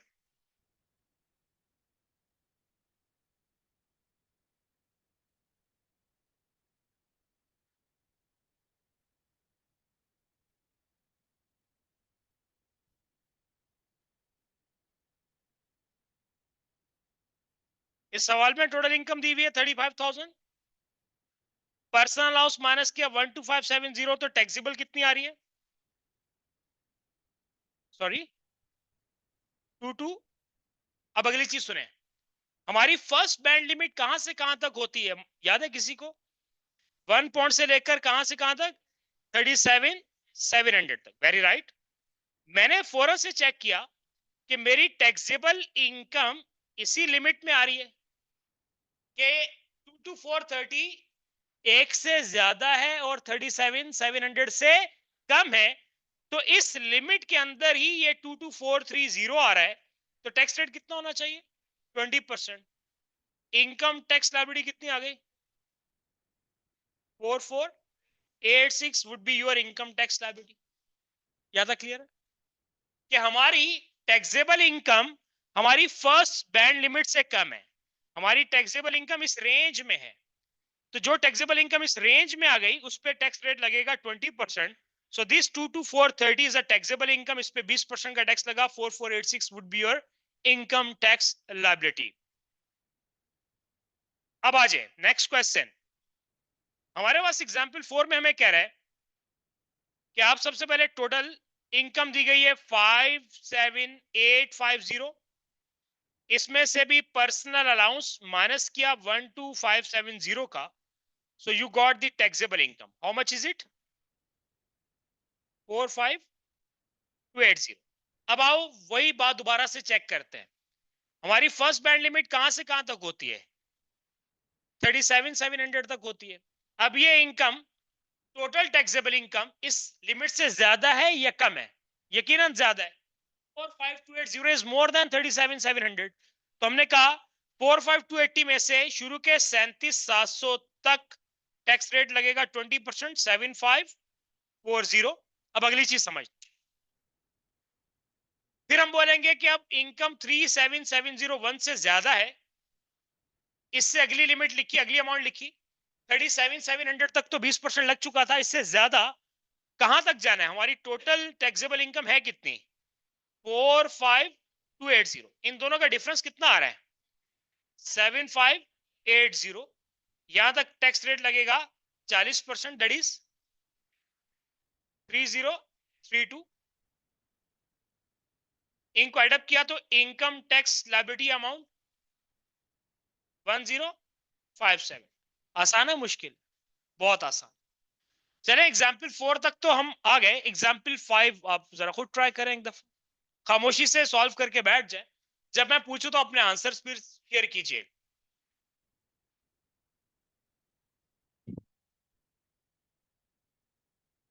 This way. ओके।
जी, ऑनलाइन वाज यहाँ पे मैंने कहा कि ये टैक्सेबल इनकम हमें एक क्वेश्चन में डायरेक्ट दी गई थी, तो मैंने टैक्सेबल इनकम डायरेक्टली यहाँ पे लिखी, राइट। उस टैक्सेबल इनकम में से फिर हमने कहा ये टैक्सेबल इनकम आपकी बेसिक बैंड लिमिट से ज्यादा है और हायर बैंड लिमिट से कम है। तो जितनी अमाउंट बेसिक बैंड लिमिट में गई उस पे 20% टैक्स। फिर हमने कहा अब 37701 से 112,000 इस इनकम तक टोटल गैप था, डिफरेंस था 74,300, इतनी अमाउंट तक टैक्स रेट लगेगा 40%। तो that is your tax liability. इन दोनों को क्लब किया तो total income tax liability calculate हो गई। होप कि ये बात आपको समझ में आई होगी कि हमें अब हर सवाल में ये भी देखना है कि हमें गिवन क्या है, क्या टैक्सेबल इनकम डायरेक्टली दी गई है तो उसको यहाँ पे प्लेस करो और उसके मुताबिक चलो। अगले एक क्वेश्चन में अगेन हमें टैक्सेबल इनकम दी गई है। तो टैक्सेबल इनकम वो इनकम होती है जिसमें से पर्सनल अलाउंस ऑलरेडी माइनस हो चुका होता है, तो आपने इसको दोबारा से माइनस नहीं करने का होता है। ये बातें माइंड में रख के आगे बढ़े और सॉल्व करें एग्जांपल 6।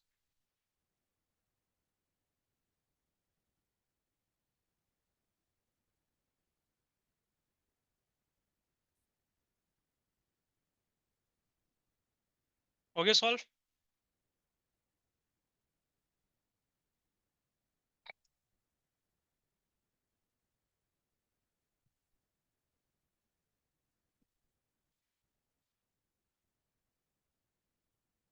ऑलराइट, एग्जाम्पल 6 में भी आप लोग वही काम कर रहे हो। आपने चेक किया टोटल, टोटल एक एक्स अमाउंट है जिसमें से पर्सनल अलाउंस जो भी होगा वो माइनस हो चुका होगा, और माइनस होके डायरेक्टली हमें क्वेश्चन में टैक्सेबल इनकम दी गई थी 150,000 की। अब 1.5 लाख की इनकम है, तो मेरा क्वेश्चन अगेन यहाँ पे आया, ये पर्सन किस तरह का पर्सन होगा? ये बेसिक रेट टैक्स पेयर होगा, हाई रेट होगा, या एडिशनल रेट टैक्स पेयर होगा? एडिशनल रेट टैक्स पेयर होगा, क्योंकि एडिशनल रेट टैक्स पेयर्स वो लोग होते हैं जिनकी टोटल टैक्सेबल इनकम 125,140 से ज्यादा होती है। इस सवाल में पर्सन की टैक्सेबल इनकम 150,000 है, तो अब इस 150,000 की टैक्सेबल इनकम पे हम 3 डिफरेंट तरह के रेट्स अप्लाई करेंगे। तो यहाँ पे इसकी टैक्स लायबिलिटीज कंप्यूट करना स्टार्ट करते हैं। हमने यहाँ पे कहा कि भाई बेसिक बैंड लिमिट होती है 1 से लेकर 37,700 तक। इसमें से जो 37,700 है यहां तक टैक्स रेट रहेगा 20%, 7540। इसके बाद आपने कहा कि 37701 से आगे बढ़ते हैं। अब मैं कहां पे स्टॉप करूं? डायरेक्टली 150,000 तक स्टॉप करूं या बीच लिमिट तक रुकूं? हमारी दरमियान वाली लिमिट अमाउंट कौन सी है? 125,140। तो आपने कुछ स्टूडेंट्स ने यहाँ पे भी गलती कर दी होगी शायद, कि वो 37701 से आगे बढ़े होंगे और डायरेक्ट 150 पे जाके रुके होंगे। ये भी गलती है। सेकंड बैंड लिमिट तक पहले रुकना है। आपने कहा सेकंड बैंड लिमिट की अमाउंट होती है 125,140। इन दोनों का डिफरेंस कितना आया? 439 नहीं, 440। इस पे टैक्स रेट कितना आएगा? 40%। अमाउंट कितनी आ गई? 3497। अब अगले स्टेप में बढ़ते हैं। हमने कहा बेसिक बैंड लिमिट भी कवर अप हो गई, हाई रेट बैंड भी कवर अप हो गया। अब आगे बढ़ते हैं। 125,141 से लेकर टैक्सेबल इनकम थी टोटल कितनी? 150,000। अब हमने यहां पे डिफरेंस लिया, कितने अमाउंट आ रही है? 24,860। और इतनी अमाउंट तक टैक्स रेट रहेगा 45%। Can you please tell? 11187। इन तीनों को एडअप करने के बाद इनकम टैक्स लायबिलिटी इज 703। अब इधर देखिएगा एक रीचेक पॉइंट, ये हमारी टोटल टैक्सेबल इनकम है। 150,000 हमारी टोटल टैक्सेबल इनकम थी। इस 150 में से कुछ अमाउंट तक आपका टैक्स लगा 20%, इसमें से कुछ अमाउंट तक लगा 40%, और कुछ अमाउंट तक लगा आपका 45%। एक रीचेक पॉइंट ये है कि इन सबको एडअप कर लो, आपका सम 150,000 आना चाहिए। चेक करके देखें। 37,700, 87440, 24,860, इन सब को एडअप कर लो, आपकी टोटल टैक्सेबल इनकम के मुताबिक 150,000 की अमाउंट बननी चाहिए। तो अगर आपका ये तीनों अमाउंट का सम 150 के इक्वल आ रहा है, इसका मतलब आपने बिल्कुल सही बाइफर्केशन की, डिवीजन की है।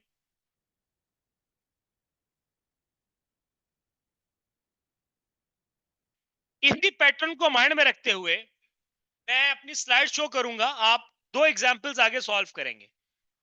आई नो कि कुछ बच्चों को अभी भी कंफ्यूजन होगी, अगली 2 एग्जाम्पल करके खुद ही सॉल्व हो जाएगी। हमें सिर्फ ये याद रखना है कि अगर हमारी टैक्सेबल इनकम 125,140 से भी ज्यादा है, तो फिर हम 3 तरह के टैक्स रेट्स लगाएंगे। वो 3 तरह के टैक्स रेट्स भी लिमिट्स के मुताबिक लगते हैं। इधर देखिएगा प्लीज। टैक्सेबल इनकम 1.5 लाख थी, इस 150 में से 37,700 अलग किया, 37,701 से सेकंड बैंड लिमिट तक गए, 125,140 तक की एक अमाउंट निकाली, फिर 125,140 से आगे बढ़े और जितनी टोटल टैक्सेबल इनकम थी इसका डिफरेंस लिया।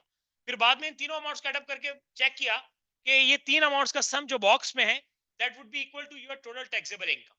तो ये चीज कॉपी भी कर लें। Thereafter I would be sharing you my next slide, और उसपे 2 एग्जांपल्स हैं, आप वो दोनों सॉल्व करेंगे और इस पैटर्न के मुताबिक करेंगे तो इंशाल्लाह हमारी ये बात हमें समझ में आ जाएगी।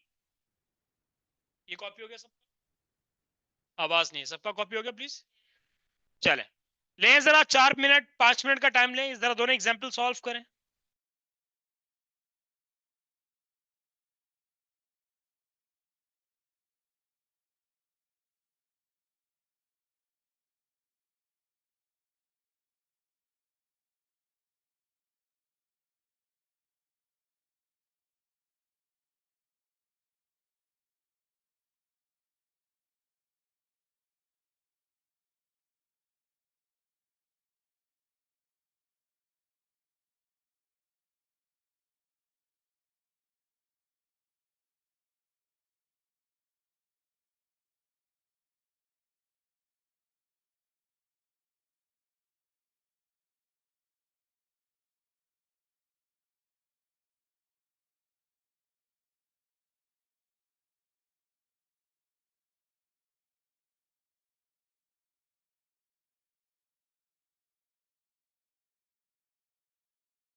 जी कुछ सॉल्व हो रहा है या हार मान ली सबने? सॉल्व हो गया? एग्जाम्पल 7 में इनकम टैक्स लायबिलिटी कितनी आ रही, कोई बताएगा?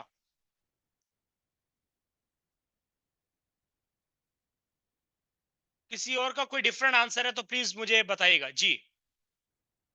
62568। Anyone else? शर्माए नहीं भाई, आज का पेज खराब होना, पेज काला होना बहुत कुछ काला होने से बचा लेगा। बता दें क्या आंसर है आपके? सॉरी, 49375। कोई और आंसर जी? यही है सबका? इन तीनों के अलावा कुछ और अगर फोर्थ है वो भी बता दें। 45603 45603, ठीक है। ऑनलाइन मजा आपके भी नोट के लिए स्टार्ट लेते हैं जी। इस सवाल में अगेन हमें टोटल इनकम दी गई है या टैक्सेबल दी गई है? टैक्सेबल इनकम दी गई है। तो पहला चेंज हमें ये नजर आया कि टोटल नहीं है बल्कि टैक्सेबल इनकम है। टैक्सेबल इनकम को हम 3 हिस्सों में डिवाइड करेंगे। 132,000 है, ये बेसिक बैंड लिमिट से भी ज्यादा है, 37,700 से भी ज्यादा है। ये हायर बैंड लिमिट से भी ज्यादा है, 125,140 है हायर लिमिट। यानी कि ये एडिशनल रेट टैक्स पेयर बंदा है जिसमें 3 तरह के टैक्स रेट अप्लाई होंगे। तो मैंने कहा कि फर्स्ट लिमिट होती है 37,700, इसमें से शुरू के 37,700 पे टैक्स रेट लगेगा 20%, 7,540।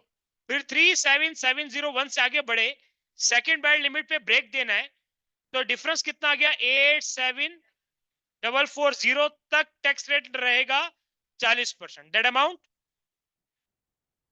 976 अब 125,140 से आगे बढ़ना है और 132,000 तक जाना है। कितना डिफरेंस आ रहा है? इस डिफरेंस की हद तक टैक्स रेट रहेगा 45%। दैट इज इन सबको कुल मिला के आपने कहा इनकम टैक्स लायबिलिटी इज 45603। तो ये आपका सही आंसर था, मेजोरिटी का शायद यही आंसर। अब ब्लू शर्ट, क्या डिफरेंस है बच्चा, क्या चेंज? आपने पर्सन हाउस माइनस कर दिया अगेन?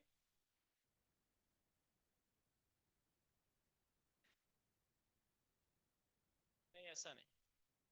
ये लिमिट्स आप फॉलो करेंगे तरीके से, फिर इंशाल्लाह गलती नहीं होगी। अब आप अपनी गलती नोटिफाई कर लें। किसी और ने मुझे एक और वैल्यू भी बताई थी,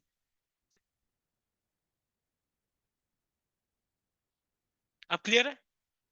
मैंने आपको एक रीचेक पॉइंट बताया था कि जब आप इन तीन अमाउंट्स को सम अप करेंगे तो जो भी आपने हर लिमिट में ली अमाउंट, इनका sum should be equal to your total taxable income 132,000 के इक्वल ये तीन अमाउंट्स का सम आना चाहिए। आए अपनी फाइनल एग्जांपल की तरफ चलते हैं। हमारे पास एग्जांपल 8 में हमें कह रहे हैं टैक्सेबल इनकम है 141250। अगेन हमें यहाँ पे टोटल नहीं दी गई बल्कि डायरेक्टली टैक्सेबल इनकम दी गई है। टैक्सेबल इनकम पे टैक्स रेट्स मल्टीप्लाई करवाते हैं। टैक्स रेट्स मल्टीप्लाई करवा जाते हैं बैंड्स की फॉर्म में। तो फर्स्ट बैंड लिमिट 37,700 तक है, 20% आ गया 7540। फिर 37,701 से आगे बढ़ेंगे, सेकंड बैंड लिमिट तक ब्रेक करेंगे, 87,440 पे टैक्स रेट रहेगा 40%, दैट इज 34,976। फिर 125,141 से आगे बढ़ेंगे और जाएंगे 14,1,250। टोटल टैक्सेबल इनकम में डिफरेंस कितना आ रहा है? यहां तक रहेगा 45%, दैट इज, गुस्सा नहीं करें, 0.5 मैं नहीं लिखूं। इनकम टैक्स लायबिलिटी कितना अमाउंट आ रहा है? ये आपका रीचेक पॉइंट क्या है? इन तीनों को क्लब करें and the sum would be equal to your total taxable income of 141250। यहां तक क्लियर है भाई सब लोग? हम एक 10 से 15 मिनट नमाज ब्रेक पे जाएंगे, लेकिन उससे पहले नोट्स बंद करके एक चीज सुन ले। जिसने ये कॉपी कर लिया वो सुन ले प्लीज। अभी तक हमने अराउंड 1 घंटा और 30 मिनट की हमारी डिस्कशन हुई। उसमें हमने कुछ चीजें जो सीखी हैं उसको समराइज करते हैं, समअप करते हैं। उसके बाद हम एक 15 मिनट के ब्रेक पे जाएंगे। उसके बाद हम 15-20 मिनट वापसी आके पढ़ेंगे, फिर हम ऑफ कर देंगे। हमने अभी तक सीखा ये कि मेजर डिस्कशन जो मेरे साथ आपकी स्टार्ट हुई इनकम टैक्स से स्टार्ट हुई। इनकम टैक्स कहते हैं किसी भी इंडिविजुअल पर्सन की टैक्सेशन। जब भी जिंदा इंसान का टैक्स कंप्यूट करना है उसको इनकम टैक्स नाम दिया जाएगा। यह भी याद होना चाहिए कि पेपर में कहां पे आता है, सेक्शन सी में 15 नंबर का कंफर्म क्वेश्चन आता है। इसके अलावा सेक्शन ए में भी डिफरेंट क्वेश्चन आ सकते हैं, राइट? 15 नंबर का सेक्शन सी में तो कंफर्म है, लेकिन सेक्शन ए में भी 4 से 5 सवाल आ जाते हैं। ओवरऑल पेपर वेटेज देखी जाए तो ये 15, सॉरी, ये आपका 15 मार्क्स सेक्शन सी में, और इसके अलावा 10 नंबर आप और लगा लें, यानी कि 25-30 नंबर का इनकम टैक्स आता है पेपर में। किसी भी इंडिविजुअल पर्सन की टैक्सेशन के लिए पहला काम उसके सोर्सेस ऑफ इनकम चेक करो, and there are 6: property, employment, trading, interest, dividend, pension. 6 तरह के सोर्सेस ऑफ इनकम को एडअप करके टोटल तक जाएंगे। टोटल इनकम में से टैक्स फ्री इनकम यानी कि पर्सनल अलाउंस को माइनस करेंगे और टैक्सेबल इनकम आएगी। टैक्सेबल इनकम पे 3 तरह के टैक्स रेट्स मल्टीप्लाई हो सकते हैं: बेसिक रेट, हायर रेट या additional rate. Basic rate is 20%, higher rate is 40%, additional rate is 45%. But these rates are multiplied according to the band limits. First band limit is 1 से लेकर 37,700 pounds. Second band limit 37,701 से लेकर 125,140, और third band limit 125,140 से जितनी भी ज्यादा income हो। जैसे एक पर्सन की टैक्सेबल इनकम 141,250 है, तो इस 141,250 में से शुरू के 37,700 तक 20%, फिर 37,701 से 125,140 तक जितनी अमाउंट होगी उस पर लगेगा 40%, और इस 125,141 से ऊपर जितनी भी अमाउंट फिर रहेगी बच जाएगी उस पर लगेगा आपका 45%। फिर हमने कहा कि ऐसा पर्सन जो 40% पे टैक्स दे रहा हो वो उसको क्या स्टेटस देंगे हम? Higher rate tax payer. जो बंदा 45% टैक्स देगा उसको एडिशनल रेट। और ऐसा पर्सन जो गरीब का बच्चा होगा, जो कम टैक्स रेट पे टैक्स देगा उसको क्या नाम देंगे? Basic rate tax pair. कितने परसेंट पे टैक्स दे रहा होता है? 20% पे। तो ये चीजें हमें इसी तरीके से हमारे माइंड में आनी चाहिए। जब जब हमारे सामने नाम लिया जाए तो हमने बिल्कुल सुन नहीं रहना है, हमें फौरन से क्लिक होनी चाहिए, हम क्विकली रिस्पॉन्स कर रहे हो। टाइम हो रहा है मेरे पास, इट्स 4:40। हम एग्जैक्टली 15 मिनट्स के बाद 4:55 पे क्लास में होंगे और अपनी डिस्कशन को कंटिन्यू करेंगे, रिज्यूम करेंगे। नमाज ब्रेक लीजिएगा 15 मिनट।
ओके, ऑल राइट, चलिए स्टार्ट करते हैं।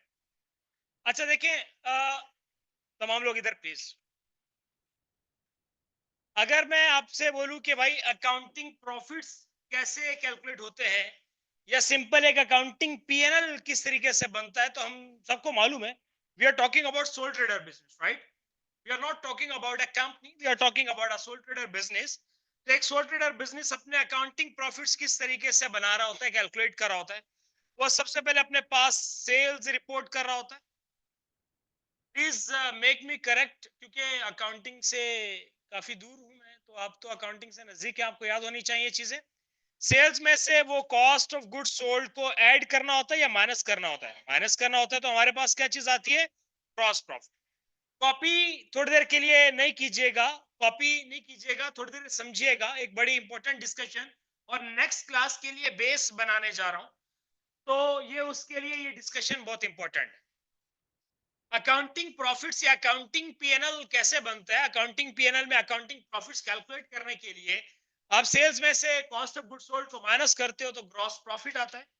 इस ग्रॉस प्रॉफिट में हम ऐड करवा रहे होते हैं डिफरेंट तरह की इनकम, और माइनस करवा रहे होते हैं डिफरेंट तरह के एक्सपेंसेस। सही कह रहा हूं, गलत कह रहा हूं? बिल्कुल सही कह रहा हूं कि इस ग्रॉस प्रॉफिट में अदर इनकम ऐड होती है और एक्सपेंसेस माइनस होते हैं।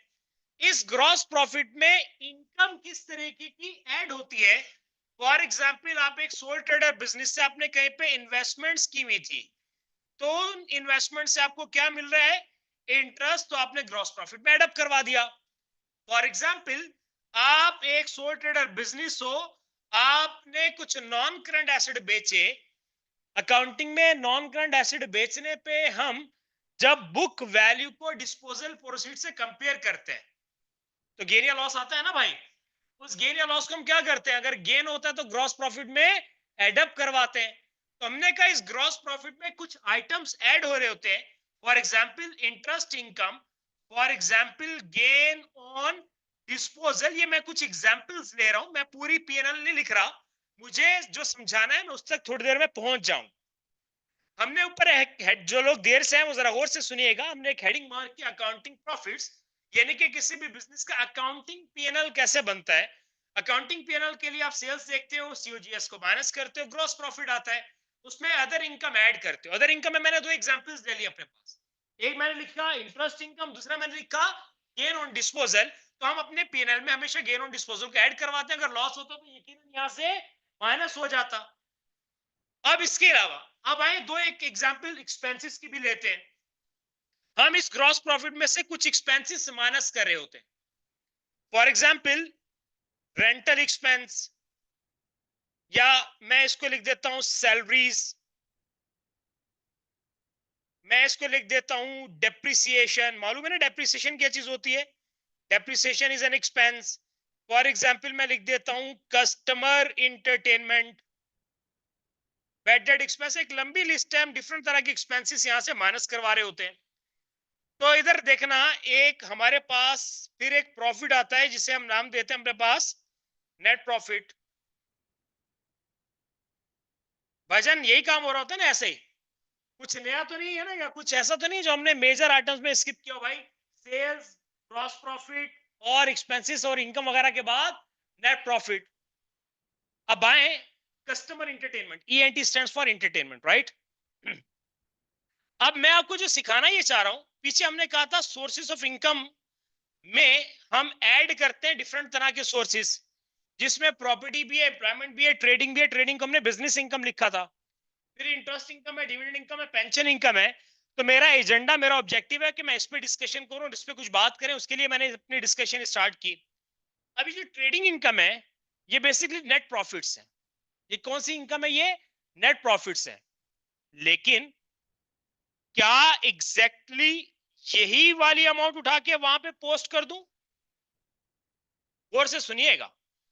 क्या अकाउंटिंग प्रॉफिट में जो नेट प्रॉफिट है, क्या ये वाली अमाउंट यहां पे ट्रेडिंग इनकम के तौर पे लिखी जाएगी? आंसर इज यस या नो? Confirm no. याद रखिएगा, अकाउंटिंग तो हर बिजनेस अपनी मर्जी से करता है ना। अकाउंटिंग एस्टिमेशंस होते हैं, अकाउंटिंग पॉलिसीज होती हैं। देयर इज नो कसम ऑन ईच बिजनेस के वो सेम तरह की अकाउंटिंग पॉलिसीज फॉलो करें, सेम तरह के अकाउंटिंग एस्टिमेशंस को फॉलो करें। हर बिजनेस की अपनी मर्जी, हर बिजनेस अपनी अकाउंटिंग डिफरेंट तरीके से कर रहा होता है। हर बिजनेस अपने लिए डिफरेंट तरीके से प्रॉफिट्स की कंप्यूटेशन कर रहा होता है। तो बेसिकली यहां पे जो ट्रेडिंग इनकम है, ये नेट प्रॉफिट तो है। ये ट्रेडिंग इनकम में बेसिकली हम नेट प्रॉफिट लिख रहे होते हैं।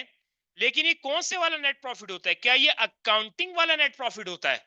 Answer is no. ये नेट प्रॉफिट तो होता है, लेकिन ये वाला प्रॉफिट नहीं लिख सकते जो हम अकाउंटिंग पीएनएल में कैलकुलेट करते हैं। एचएमआरसी को इस पे बड़ा मसला है।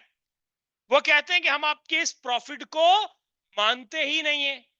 तो भाईजान, ये जो हमने अपने अकाउंटिंग प्रॉफिट्स में नेट प्रॉफिट निकाला है, जिसको मैं अकाउंटिंग प्रॉफिट नाम दे रहा हूं, तो अगर इस अकाउंटिंग नेट प्रॉफिट ने यहां पे नहीं आना, तो फिर कौन से वाले प्रॉफिट ने यहां पे आना है?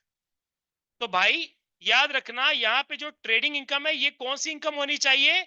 टैक्सेबल ट्रेडिंग इनकम होनी चाहिए। टैक्सेबल ट्रेडिंग इनकम बोल लूं या टैक्सेबल नेट प्रॉफिट बोल लूं, राइट। तो ये भी जरा अपने पास रेक्टिफाई करें, टैक्सेबल ट्रेडिंग इनकम होनी चाहिए या टैक्सेबल नेट प्रॉफिट होना चाहिए। तो हमने ये चीज सीख ली कि ट्रेडिंग इनकम में अकाउंटिंग वाली इनकम नहीं होनी चाहिए, क्योंकि अकाउंटिंग प्रॉफिट्स को एचएमआरसी नहीं मानता। वो कहते हैं कि अगर तुमने अपने प्रॉफिट्स पे टैक्स देना है, तो पहले प्रॉफिट्स हमारी मर्जी के मुताबिक कैलकुलेट करो, टैक्सेबल प्रॉफिट्स लाओ, टैक्सेबल प्रॉफिट्स को यहां पर एड अप करो। अब हम सीखेंगे कि अकाउंटिंग प्रॉफिट्स को हम टैक्सेबल प्रॉफिट्स में कैसे कन्वर्ट कर सकते हैं। वो आगे मैं कंटिन्यू कर। तो पहली बात हमने ये समझ ली कि ये सोर्सेस ऑफ इनकम में जो ट्रेडिंग इनकम है, ये बेसिकली टैक्सेबल ट्रेडिंग इनकम आनी चाहिए, या जिसे टैक्सेबल नेट प्रॉफिट्स कहा जाता है।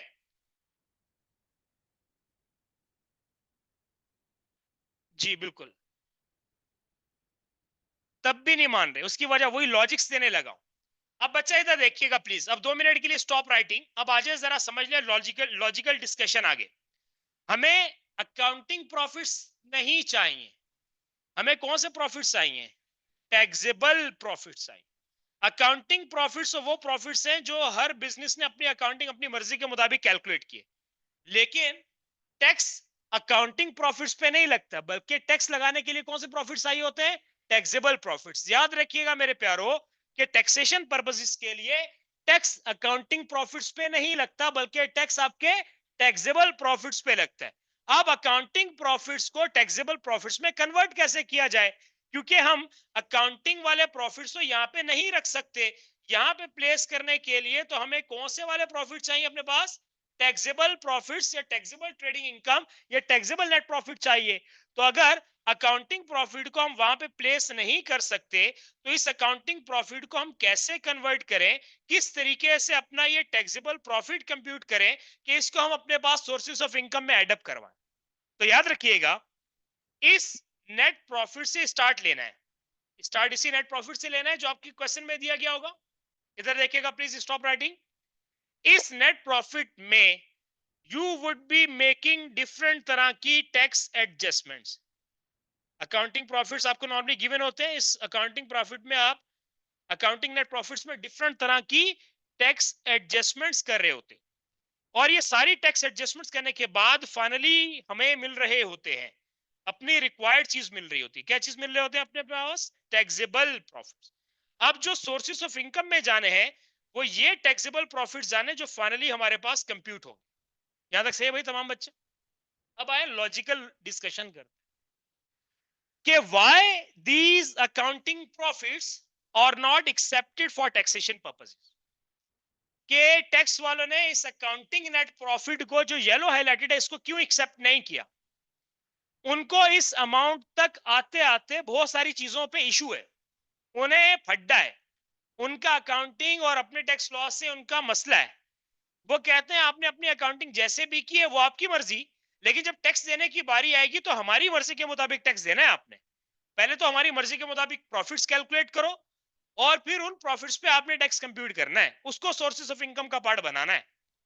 अब एक बिजनेस अगर फड्डा डाल दे कि भाई जाओ तुम्हारी बात नहीं मानता मैं, ऐसा पॉसिबल है?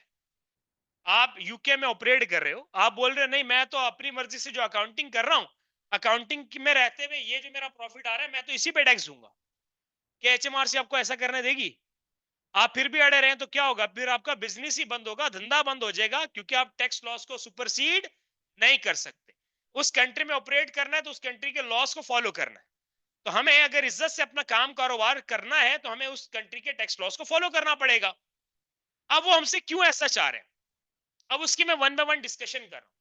नेट प्रॉफिट तक एचएमआरसी ने कहा कि ये जो आप नेट प्रॉफिट कैलकुलेट करके बैठे हो ना, हमें इस अमाउंट पे बहुत सारे इश्यूज हैं, क्योंकि इस तक आते आते कुछ ऐसी अमाउंट्स हैं जो ऐड हुई हैं लेकिन वो आपकी ट्रेडिंग एक्टिविटी का पार्ट नहीं है। सोचो जरा मैंने क्या बोला है कि इस अमाउंट तक आते आते कुछ ऐसी अमाउंट्स ऐड हुई हैं। कौन कौन सी अमाउंट ऐड हुई हैं? इंटरेस्ट इनकम और गेन ऑन डिस्पोजल। ये कुछ ऐसी अमाउंट्स हैं जो आपकी ट्रेडिंग एक्टिविटी का पार्ट नहीं है। गौर से सुनो, ट्रेडिंग एक्टिविटी का पार्ट नहीं है। फॉर एग्जाम्पल, आप एक बॉटल मैन्युफैक्चर करने का बिजनेस हो, ये पैसा आप क्या बॉटल मैन्युफैक्चरिंग से बॉटल बेच के कमा रहे हो, कहीं और से कमा रहे हो? आप इन्वेस्टमेंट करके इंटरेस्ट इनकम कमा रहे हो, आप नॉन करंट एसेट बेच के गेन ऑन डिस्पोजल कमा रहे हो। ऑल्दो ये आपकी इनकम तो है, लेकिन ये आपकी ट्रेडिंग इनकम नहीं है। लॉजिकल रीजन दिया ना उन्होंने। भाई सब बच्चे साथ ही है ना मेरे? एचएमआरसी ने आपको एक लॉजिक बताई कि माना ये आपकी इनकम है लेकिन ये ट्रेडिंग इनकम नहीं है। आपने बोला कैसे? उन्होंने आपको कहा कि भाई ये जो आप इंटरेस्ट कमा रहे हो तो इन्वेस्टमेंट करके कमा रहे हो, आप ये जो गेन ऑन डिस्पोजल कमा रही है तो नॉन करंट एसेट बेच के कमा रहे हो। हम आपको ये मना नहीं करेंगे ये आपकी इनकम नहीं है। यस, ये आपकी इनकम है, हम इस पे कोई दो राय नहीं है, लेकिन ये ट्रेडिंग इनकम नहीं है। तो इसीलिए अगर ये अमाउंट इस प्रॉफिट में ऐड हो चुकी है तो इनको वापसी क्या करना पड़ेगा? माइनस करना पड़ेगा। तो इसी नेट प्रॉफिट को हमने ऊपर उठा लिया, इसमें हम टैक्स एडजस्टमेंट करेंगे। हम बोलेंगे लेस कर दो इंटरेस्ट इनकम, और क्या चीज लेस कर दो? Gain on display. जो चीजें हमारे वहां प्रॉफिट को बढ़ा चुकी थी और ये ट्रेडिंग एक्टिविटी का पार्ट नहीं थी, तो वापसी इतनी अमाउंट से अपने प्रॉफिट्स को कम कर लो। यहां तक सही है भाई तमाम बच्चे? एक अच्छी हाँ या ना आनी चाहिए। यहां तक क्लियर है सब? तो हमने कहा कि बेसिकली अकाउंटिंग प्रॉफिट्स को टैक्सेबल प्रॉफिट्स में कन्वर्ट करने के लिए we have to make multiple tax adjustments, और ये टैक्स एडजस्टमेंट हमें टैक्स वालों की मर्जी के मुताबिक करनी पड़ती है। उन्होंने कुछ हमें बताया कि इस ग्रॉस प्रॉफिट में डिफरेंट तरह की अमाउंट्स एडिड थी जो ट्रेडिंग एक्टिविटी का पार्ट नहीं थी, वो ट्रेडिंग इनकम नहीं थी, इसीलिए उसको ट्रेडिंग प्रॉफिट से अपने पास से माइनस करो, हमने टैक्स में माइनस कर दिया। अब अगली बात करते हैं, ये सिर्फ अमाउंट एडिड अमाउंट के हिसाब से नहीं होता, ये सिर्फ इनकम के हिसाब से पंगा नहीं है, ये कुछ एक्सपेंसेस के हिसाब से भी पंगा होता है। अब जरा आगे देखो, इस ग्रॉस प्रॉफिट में तीन तरह के एक्सपेंसेस मैंने लिखे, एक सैलरी लिखा, एक डेप्रिसिएशन लिखा, और एक लिखा मैंने अपने पास कस्टमर एंटरटेनमेंट। इन तीन अमाउंट्स ने भी हमारे इस प्रॉफिट को कम किया है। एक्सपेंसेस के नेचर है ना कि एक्सपेंस बढ़ेगा प्रॉफिट कम होगा, अगर एक्सपेंस माइनस हुआ तो हमारे प्रॉफिट, तो एचएमआरसी ने फिर पंगा डाला। उसने बोला कि इन एक्सपेंसेस में भी हमें कुछ इश्यूज हैं। सैलरी ठीक है, ये हमारी नजर में भी तुमने लोग रखे हैं काम पे, तुम उनको सैलरी दे रहे हो, अगर तुमने इसको एक्सपेंस बोला है तो हम भी इसको एक्सपेंस बोलते हैं, इसमें मसला नहीं है हमें। लेकिन तुम जिस एक्सपेंस को यहां माइनस कर रहे हो डेप्रिसिएशन, हम तुम्हें ये डेप्रिसिएशन अलाउ नहीं करते। इसकी बेसिक वजह ये कि डेप्रिसिएशन तो एक नॉन कैश आइटम है, ऐसा है ना। सैलरी तुमने कैश दिया होगा, तुमने अपने पास माइनस किया, तो हम भी मानते हैं, हम तुम्हें अलाउ करते हैं, इस पे कोई मसला नहीं है, इसका झगड़ा हो गया खत्म। तो बाकी कौन से दो एक्सपेंसेस बचे, डेप्रिसिएशन और कस्टमर एंटरटेनमेंट। तो पहले पे उन्होंने लॉजिक दिया हमें कि हम, तुमने डेप्रिसिएशन को एक्सपेंस माना है, माइनस किया है, ठीक है, तुमने अपने अकाउंटिंग में जो किया किया, हम तुम्हें मना नहीं करते, लेकिन जब टैक्स देने की बारी आएगी तो हम तुम्हें ये वाला एक्सपेंस अलाउ नहीं करेंगे, तो इस एक्सपेंस को वापसी क्या करना पड़ेगा, एड बैक करना पड़ेगा। डेप्रिसिएशन एक एक्सपेंस के तौर पे यहां से माइनस हुआ था, इसी डेप्रिसिएशन को हम टैक्सेबल प्रॉफिट तक जाने के लिए वापसी एड बैक करवा रहे हैं। इसकी बड़ी बेहतरीन उन्होंने एग्जांपल दे के आपको समझाया। उन्होंने कहा कि भाई ये दो शॉप वाले हैं, ये दोनों दोस्त भी हैं, इनकी दोनों की शॉप भी एक जैसी है, ये दोनों की शॉप की नेचर भी सेम है, ये दोनों बेचते भी एक जैसी चीजें हैं, इन दोनों ने शॉप सेम डे पे स्टार्ट की थी और एक ही जितनी आइडेंटिकल शॉप है, सेम इनका बिजनेस है। ये दोनों एक ही दिन गए, एक एसी खरीद के ये भी लाया ये भी लाया, दो लोग दो शॉप वाले एक एसी खरीद के लाए, गेन ऑन डिस्पोज। तो दो शॉपकीपर जो दोनों साथ में, जिनकी शॉप्स हैं, दोनों सेम डे गए, एक एक एसी खरीद के आए, सेम मॉडल का एसी सेम डे खरीदा, सेम प्राइस पे खरीदा, दोनों ने 1-1 लाख का एसी खरीदा।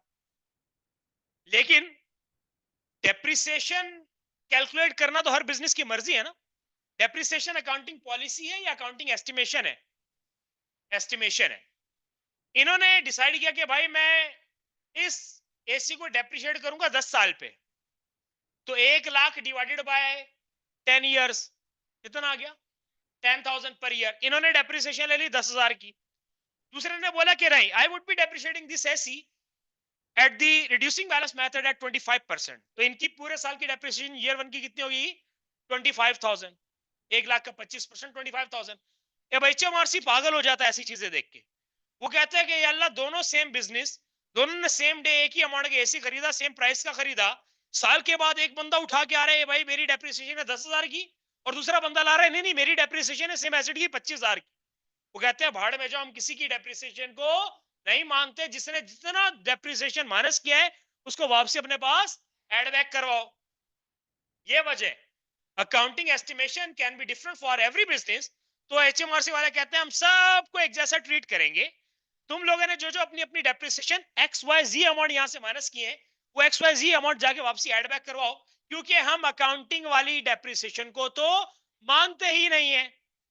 हाँ, हम ये भी मानते हैं कि over the period of time assets की वैल्यू यकीनन कम होती है, वो इस चीज से भी डिनाई नहीं कर रहे, लेकिन वो आपके पैटर्न को नहीं मान रहे, वो अकाउंटिंग डेप्रिसिएशन को वापसी एड बैक करवा रहे, इसकी बजाय आपको खुद से एक एक्सपेंस अलाउ कर रहे हैं।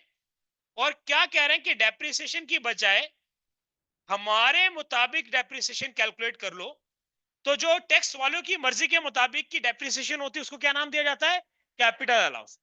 आप वाली जो डेप्रिसिएशन थी वो वापसी एड बैक करवा दी, और खुद अपनी मर्जी से एक डेप्रिसिएशन अलाउ कर दी जिसका नाम दिया गया capital allowance. Capital allowance is a tax depreciation, capital allowance is a depreciation which is calculated according to tax वालों की मर्जी, राइट। यहां तक बात क्लियर है। तो हमने कहा कि इस अकाउंटिंग प्रॉफिट तक आते आते कुछ चीजों के मसले मसाइल थे, कुछ चीजें एक्सेप्टेबल थी, कुछ अनएक्सेप्टेबल थी। तो टैक्स वालों की मर्जी के मुताबिक काम करना है, क्योंकि डैडी लोग तो वही हैं, उनकी मर्जी चलेगी। हमें तो उस कंट्री में रहते हुए अपना बिजनेस रन करना है। तो हमने अकाउंटिंग डेप्रिसिएशन को वापसी एड बैक करवाया, और एचएमआरसी ने हमें जो गाइडेंस दी उसके मुताबिक हम कैपिटल लॉसेस माइनस कर देंगे। लास्ट बात करते हैं। फिर एक और एक्सपेंस का पंगा था, ये इस कस्टमर एंटरटेनमेंट ने हमारे प्रॉफिट को कर दिया कम। किया ना भाई कम? आवाज नहीं किया ना कम यहाँ पे? हमें क्या करना चाहिए? इसको छोड़ देना चाहिए या वापसी एड बैक करवाना चाहिए? हम इसको भी वापसी एड बैक करवाएंगे। कस्टमर एंटरटेनमेंट हम ऐड करवा देंगे। ये हमें ऐड करवाने का कौन कह रहा है? किसके मुताबिक ये सारा काम हो रहा है? एचएमआरसी के मुताबिक। टैक्स अथॉरिटी कह रही है कि भाई हमारी नजर में कस्टमर एंटरटेनमेंट एक अलाउड एक्सपेंस नहीं है। तुमने अपनी अकाउंटिंग में इसको माइनस किया, ठीक है, कर लिया, लेकिन जब टैक्स देने की बारी आएगी, वो प्रॉफिट्स कैलकुलेट कर रहे होगे कि जिन पे टैक्स कंप्यूट होना है, तो उस तक जाते जाते इस कस्टमर एंटरटेनमेंट को वापसी ऐड बैक करवाओ। क्योंकि वो बड़ी लॉजिकल रीजन देते हैं। कहते हैं कि भाई देखो, हम कस्टमर एंटरटेनमेंट में क्या कर रहे होते हैं? कस्टमर को बुलाया, दावत कराई, घुमाया फिराया, सब कराया। ताकि हम ये सारा काम क्यों कर रहे होते हैं? ताकि ये कस्टमर हमारे साथ अटैच रहे, हम उनसे चीजें खरीदे, डिफरेंट तरह के हम उनको वो कुछ फैसिलिटीज दे रहे होते हैं, कुछ तरह की एक्टिविटीज करवा रहे होते हैं कस्टमर को अपने साथ इंगेज करने के लिए। हम कहते हैं ये हमारा एक एक्सपेंस है, तो हम इसको प्रॉफिट से माइनस कर लेते हैं। ठीक है, हम अपने हिसाब से सही सोच रहे हैं, लेकिन टैक्स वाले भी हमें सही सुचवा रहे हैं। वो कह रहे हैं कि जरा आप हमारी हमारी नजरों से देखो, क्या तुम्हें यकीन है कि ये कस्टमर इंटरटेनमेंट करवाने की वजह से वो बंदा तुमसे लाजमी खरीदेगा, फ्यूचर में भी तुम्हारा कस्टमर रहेगा? क्या आप यकीन से कह सकते हो? यहाँ तो हम सब पे, कुछ लोगों पे बहुत सारे खर्चे कर रहे होते हैं फ्यूचर को देखते हुए, लेकिन वो फ्यूचर में हमारे साथ नहीं होते हैं। तो यही यही रीजन यहाँ पे भी है कि हमने, एचएमआरसी कहते हैं कि भाई ये कस्टमर इंटरटेनमेंट जो तुमने करवा दिया ना, इतना सारा खर्चा, ये हमारी नजर में बिजनेस एक्सपेंस नहीं है। सैलरी, यस, वो कंफर्म बिजनेस एक्सपेंस, क्योंकि सैलरी दी जाती है लोगों को, वर्कर्स को, एम्प्लॉयज को, जो बिजनेस के लिए काम करते हैं। वो यकीनन बिजनेस के लिए सर्विसेज देते हैं, उनको सैलरी दी जाती है। तो अगर तुमने उसको एक्सपेंस माना, तो हम भी तुम्हें अलाउ करते हैं कि वो एक्सपेंस ही है। लेकिन ये कस्टमर एंटरटेनमेंट पे हमारा फड्डा है।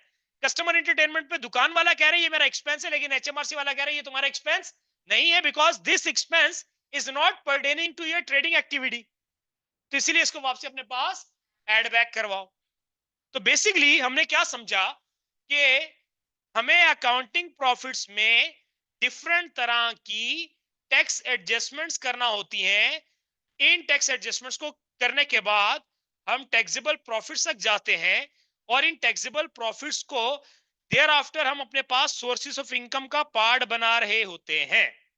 यहाँ पे अकाउंटिंग प्रॉफिट्स नहीं आते, यहाँ पे टैक्सेबल ट्रेडिंग प्रॉफिट्स आते हैं, या टैक्सेबल नेट प्रॉफिट आता है। टैक्सेबल का वर्ड हमें सजेस्ट कर रहा है, टैक्सेबल का वर्ड हमें इंडिकेट कर रहा है कि अब ये वो वाला प्रॉफिट होगा जो टैक्स वालों की मर्जी के मुताबिक कैलकुलेट हुआ है। ये अकाउंटिंग वाला प्रॉफिट नहीं है, बल्कि ये वो वाला प्रॉफिट है जो टैक्स एडजस्टमेंट होने के बाद टैक्स वालों की मर्जी के मुताबिक कंप्यूट हुआ है। यहां तक क्लियर है भाई सारे लोग?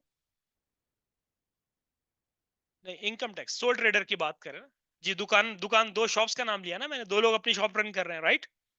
तो हमने कहा कि अगर हमें यहाँ पे ट्रेडिंग इनकम लिखनी है, तो ये टैक्सेबल ट्रेडिंग इनकम होगी, टैक्सेबल ट्रेडिंग प्रॉफिट्स होंगे, टैक्सेबल नेट प्रॉफिट्स होंगे। Different multiple terms can be use for the same thing, right? तो हमें ये सारी टर्म्स को खुद से फेमिलियर करना है। और trading income, taxable trading income, taxable trading profit, taxable net profit, तो ये तो तमाम एक ही बात है।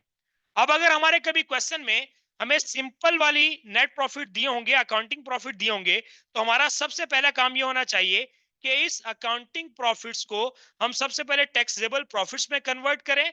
टैक्सेबल प्रॉफिट्स में कन्वर्ट करने के लिए मल्टीपल टैक्स एडजस्टमेंट्स की जाती हैं।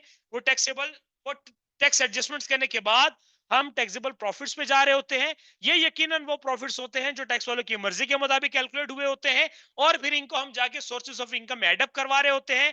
बाकी सोर्सेज के साथ टैक्सेबल ट्रेडिंग प्रॉफिट एडअप होकर टोटल तक जाया जा रहा होता है। टोटल में से पर्सन हाउस माइनस करके हम अपने पास टैक्सेबल इनकम पे आ रहे होते हैं। फिर उस पर टैक्स रेट मल्टीप्लाई करने के बाद इनकम टैक्स लायबिलिटी कैलकुलेट कर रहे होते हैं। यहां तक सही है भाई? ये सारा मैंने क्यों डिस्कस किया उसका रीजन सुनो, फिर मैं वाइंड अप कर रहा हूं।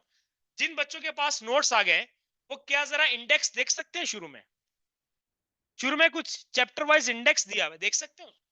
ऑनलाइन स्टूडेंट्स आपको भी बता दूं, आप ये अगर कराची से बाहर भी है, पाकिस्तान में कहीं भी है, तो आप ये नोट्स कोरियर के थ्रू मंगवा सकते हैं, फोटो कॉपी आपको डिलीवर कर देगा।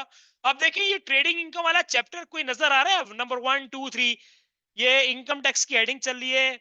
नंबर 1 के बाद इनकम टैक्स की हेडिंग है, इनकम टैक्स में प्रॉपर्टी, एम्प्लॉयमेंट, इंटरेस्ट, ट्रेडिंग कितने नंबर पे आ रहा है? 9 पे। ये मैंने किसके लिए पूरी डिस्कशन की है? इस 9th चैप्टर के लिए डिस्कशन की है। तो मेरी जो अगली क्लास है थर्सडे की, उसमें मैं अपना बेसिकली ये चैप्टर जाके स्टार्ट करूंगा। चैप्टर 9 जरा खोलेंगे, पेज नंबर क्या लिखा हुआ है? 84 पे जाए, पेज 84 पे जाएं, तो यही कुछ इस तरह का फॉर्मेट आपके सामने आ रहा है जो मैंने अभी रैंडमली यहाँ पे बनाया। इस तरह की चीजें नजर आ रही पेज 84 पे। तो इफेक्टिवली हम इंशाल्लाह अपनी नेक्स्ट क्लास में आप मेरे साथ ट्रेडिंग इनकम स्टार्ट कर रहे होगे। मैं आपको थोड़ा सा और भी गाइड कर दूं। वीकेंड पे सरकंबर आपके साथ लेकर चल रहे होंगे डिफरेंट टॉपिक्स, और आप मेरे साथ अलग से टॉपिक्स लेकर चल रहे होगे। हमारी कहीं पे कोई कॉन्ट्राडिक्शन नहीं होगी।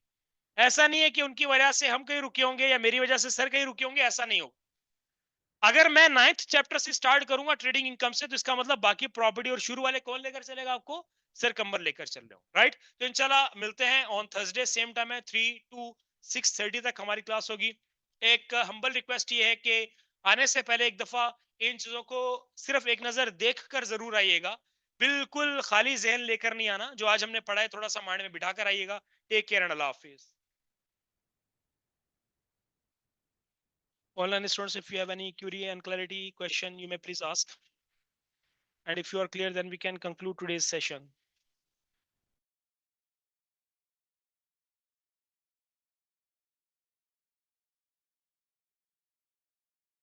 ठीक है, Rabia, thanks all. Thanks for joining this session. Thanks for your time. We cannot share notes in PDF. You have to buy it in hard copy form. Notes cannot be shared, Heather. Notes cannot be shared in soft copy. Yes, ये class annotations यकीनन आपको मिल जाएंगी। ये हम इसकी जो class के annotations हैं, ये वाली file हम share कर रहे होते हैं। All right, guys. See you in the next class. Take care. Bye and Allah Hafiz.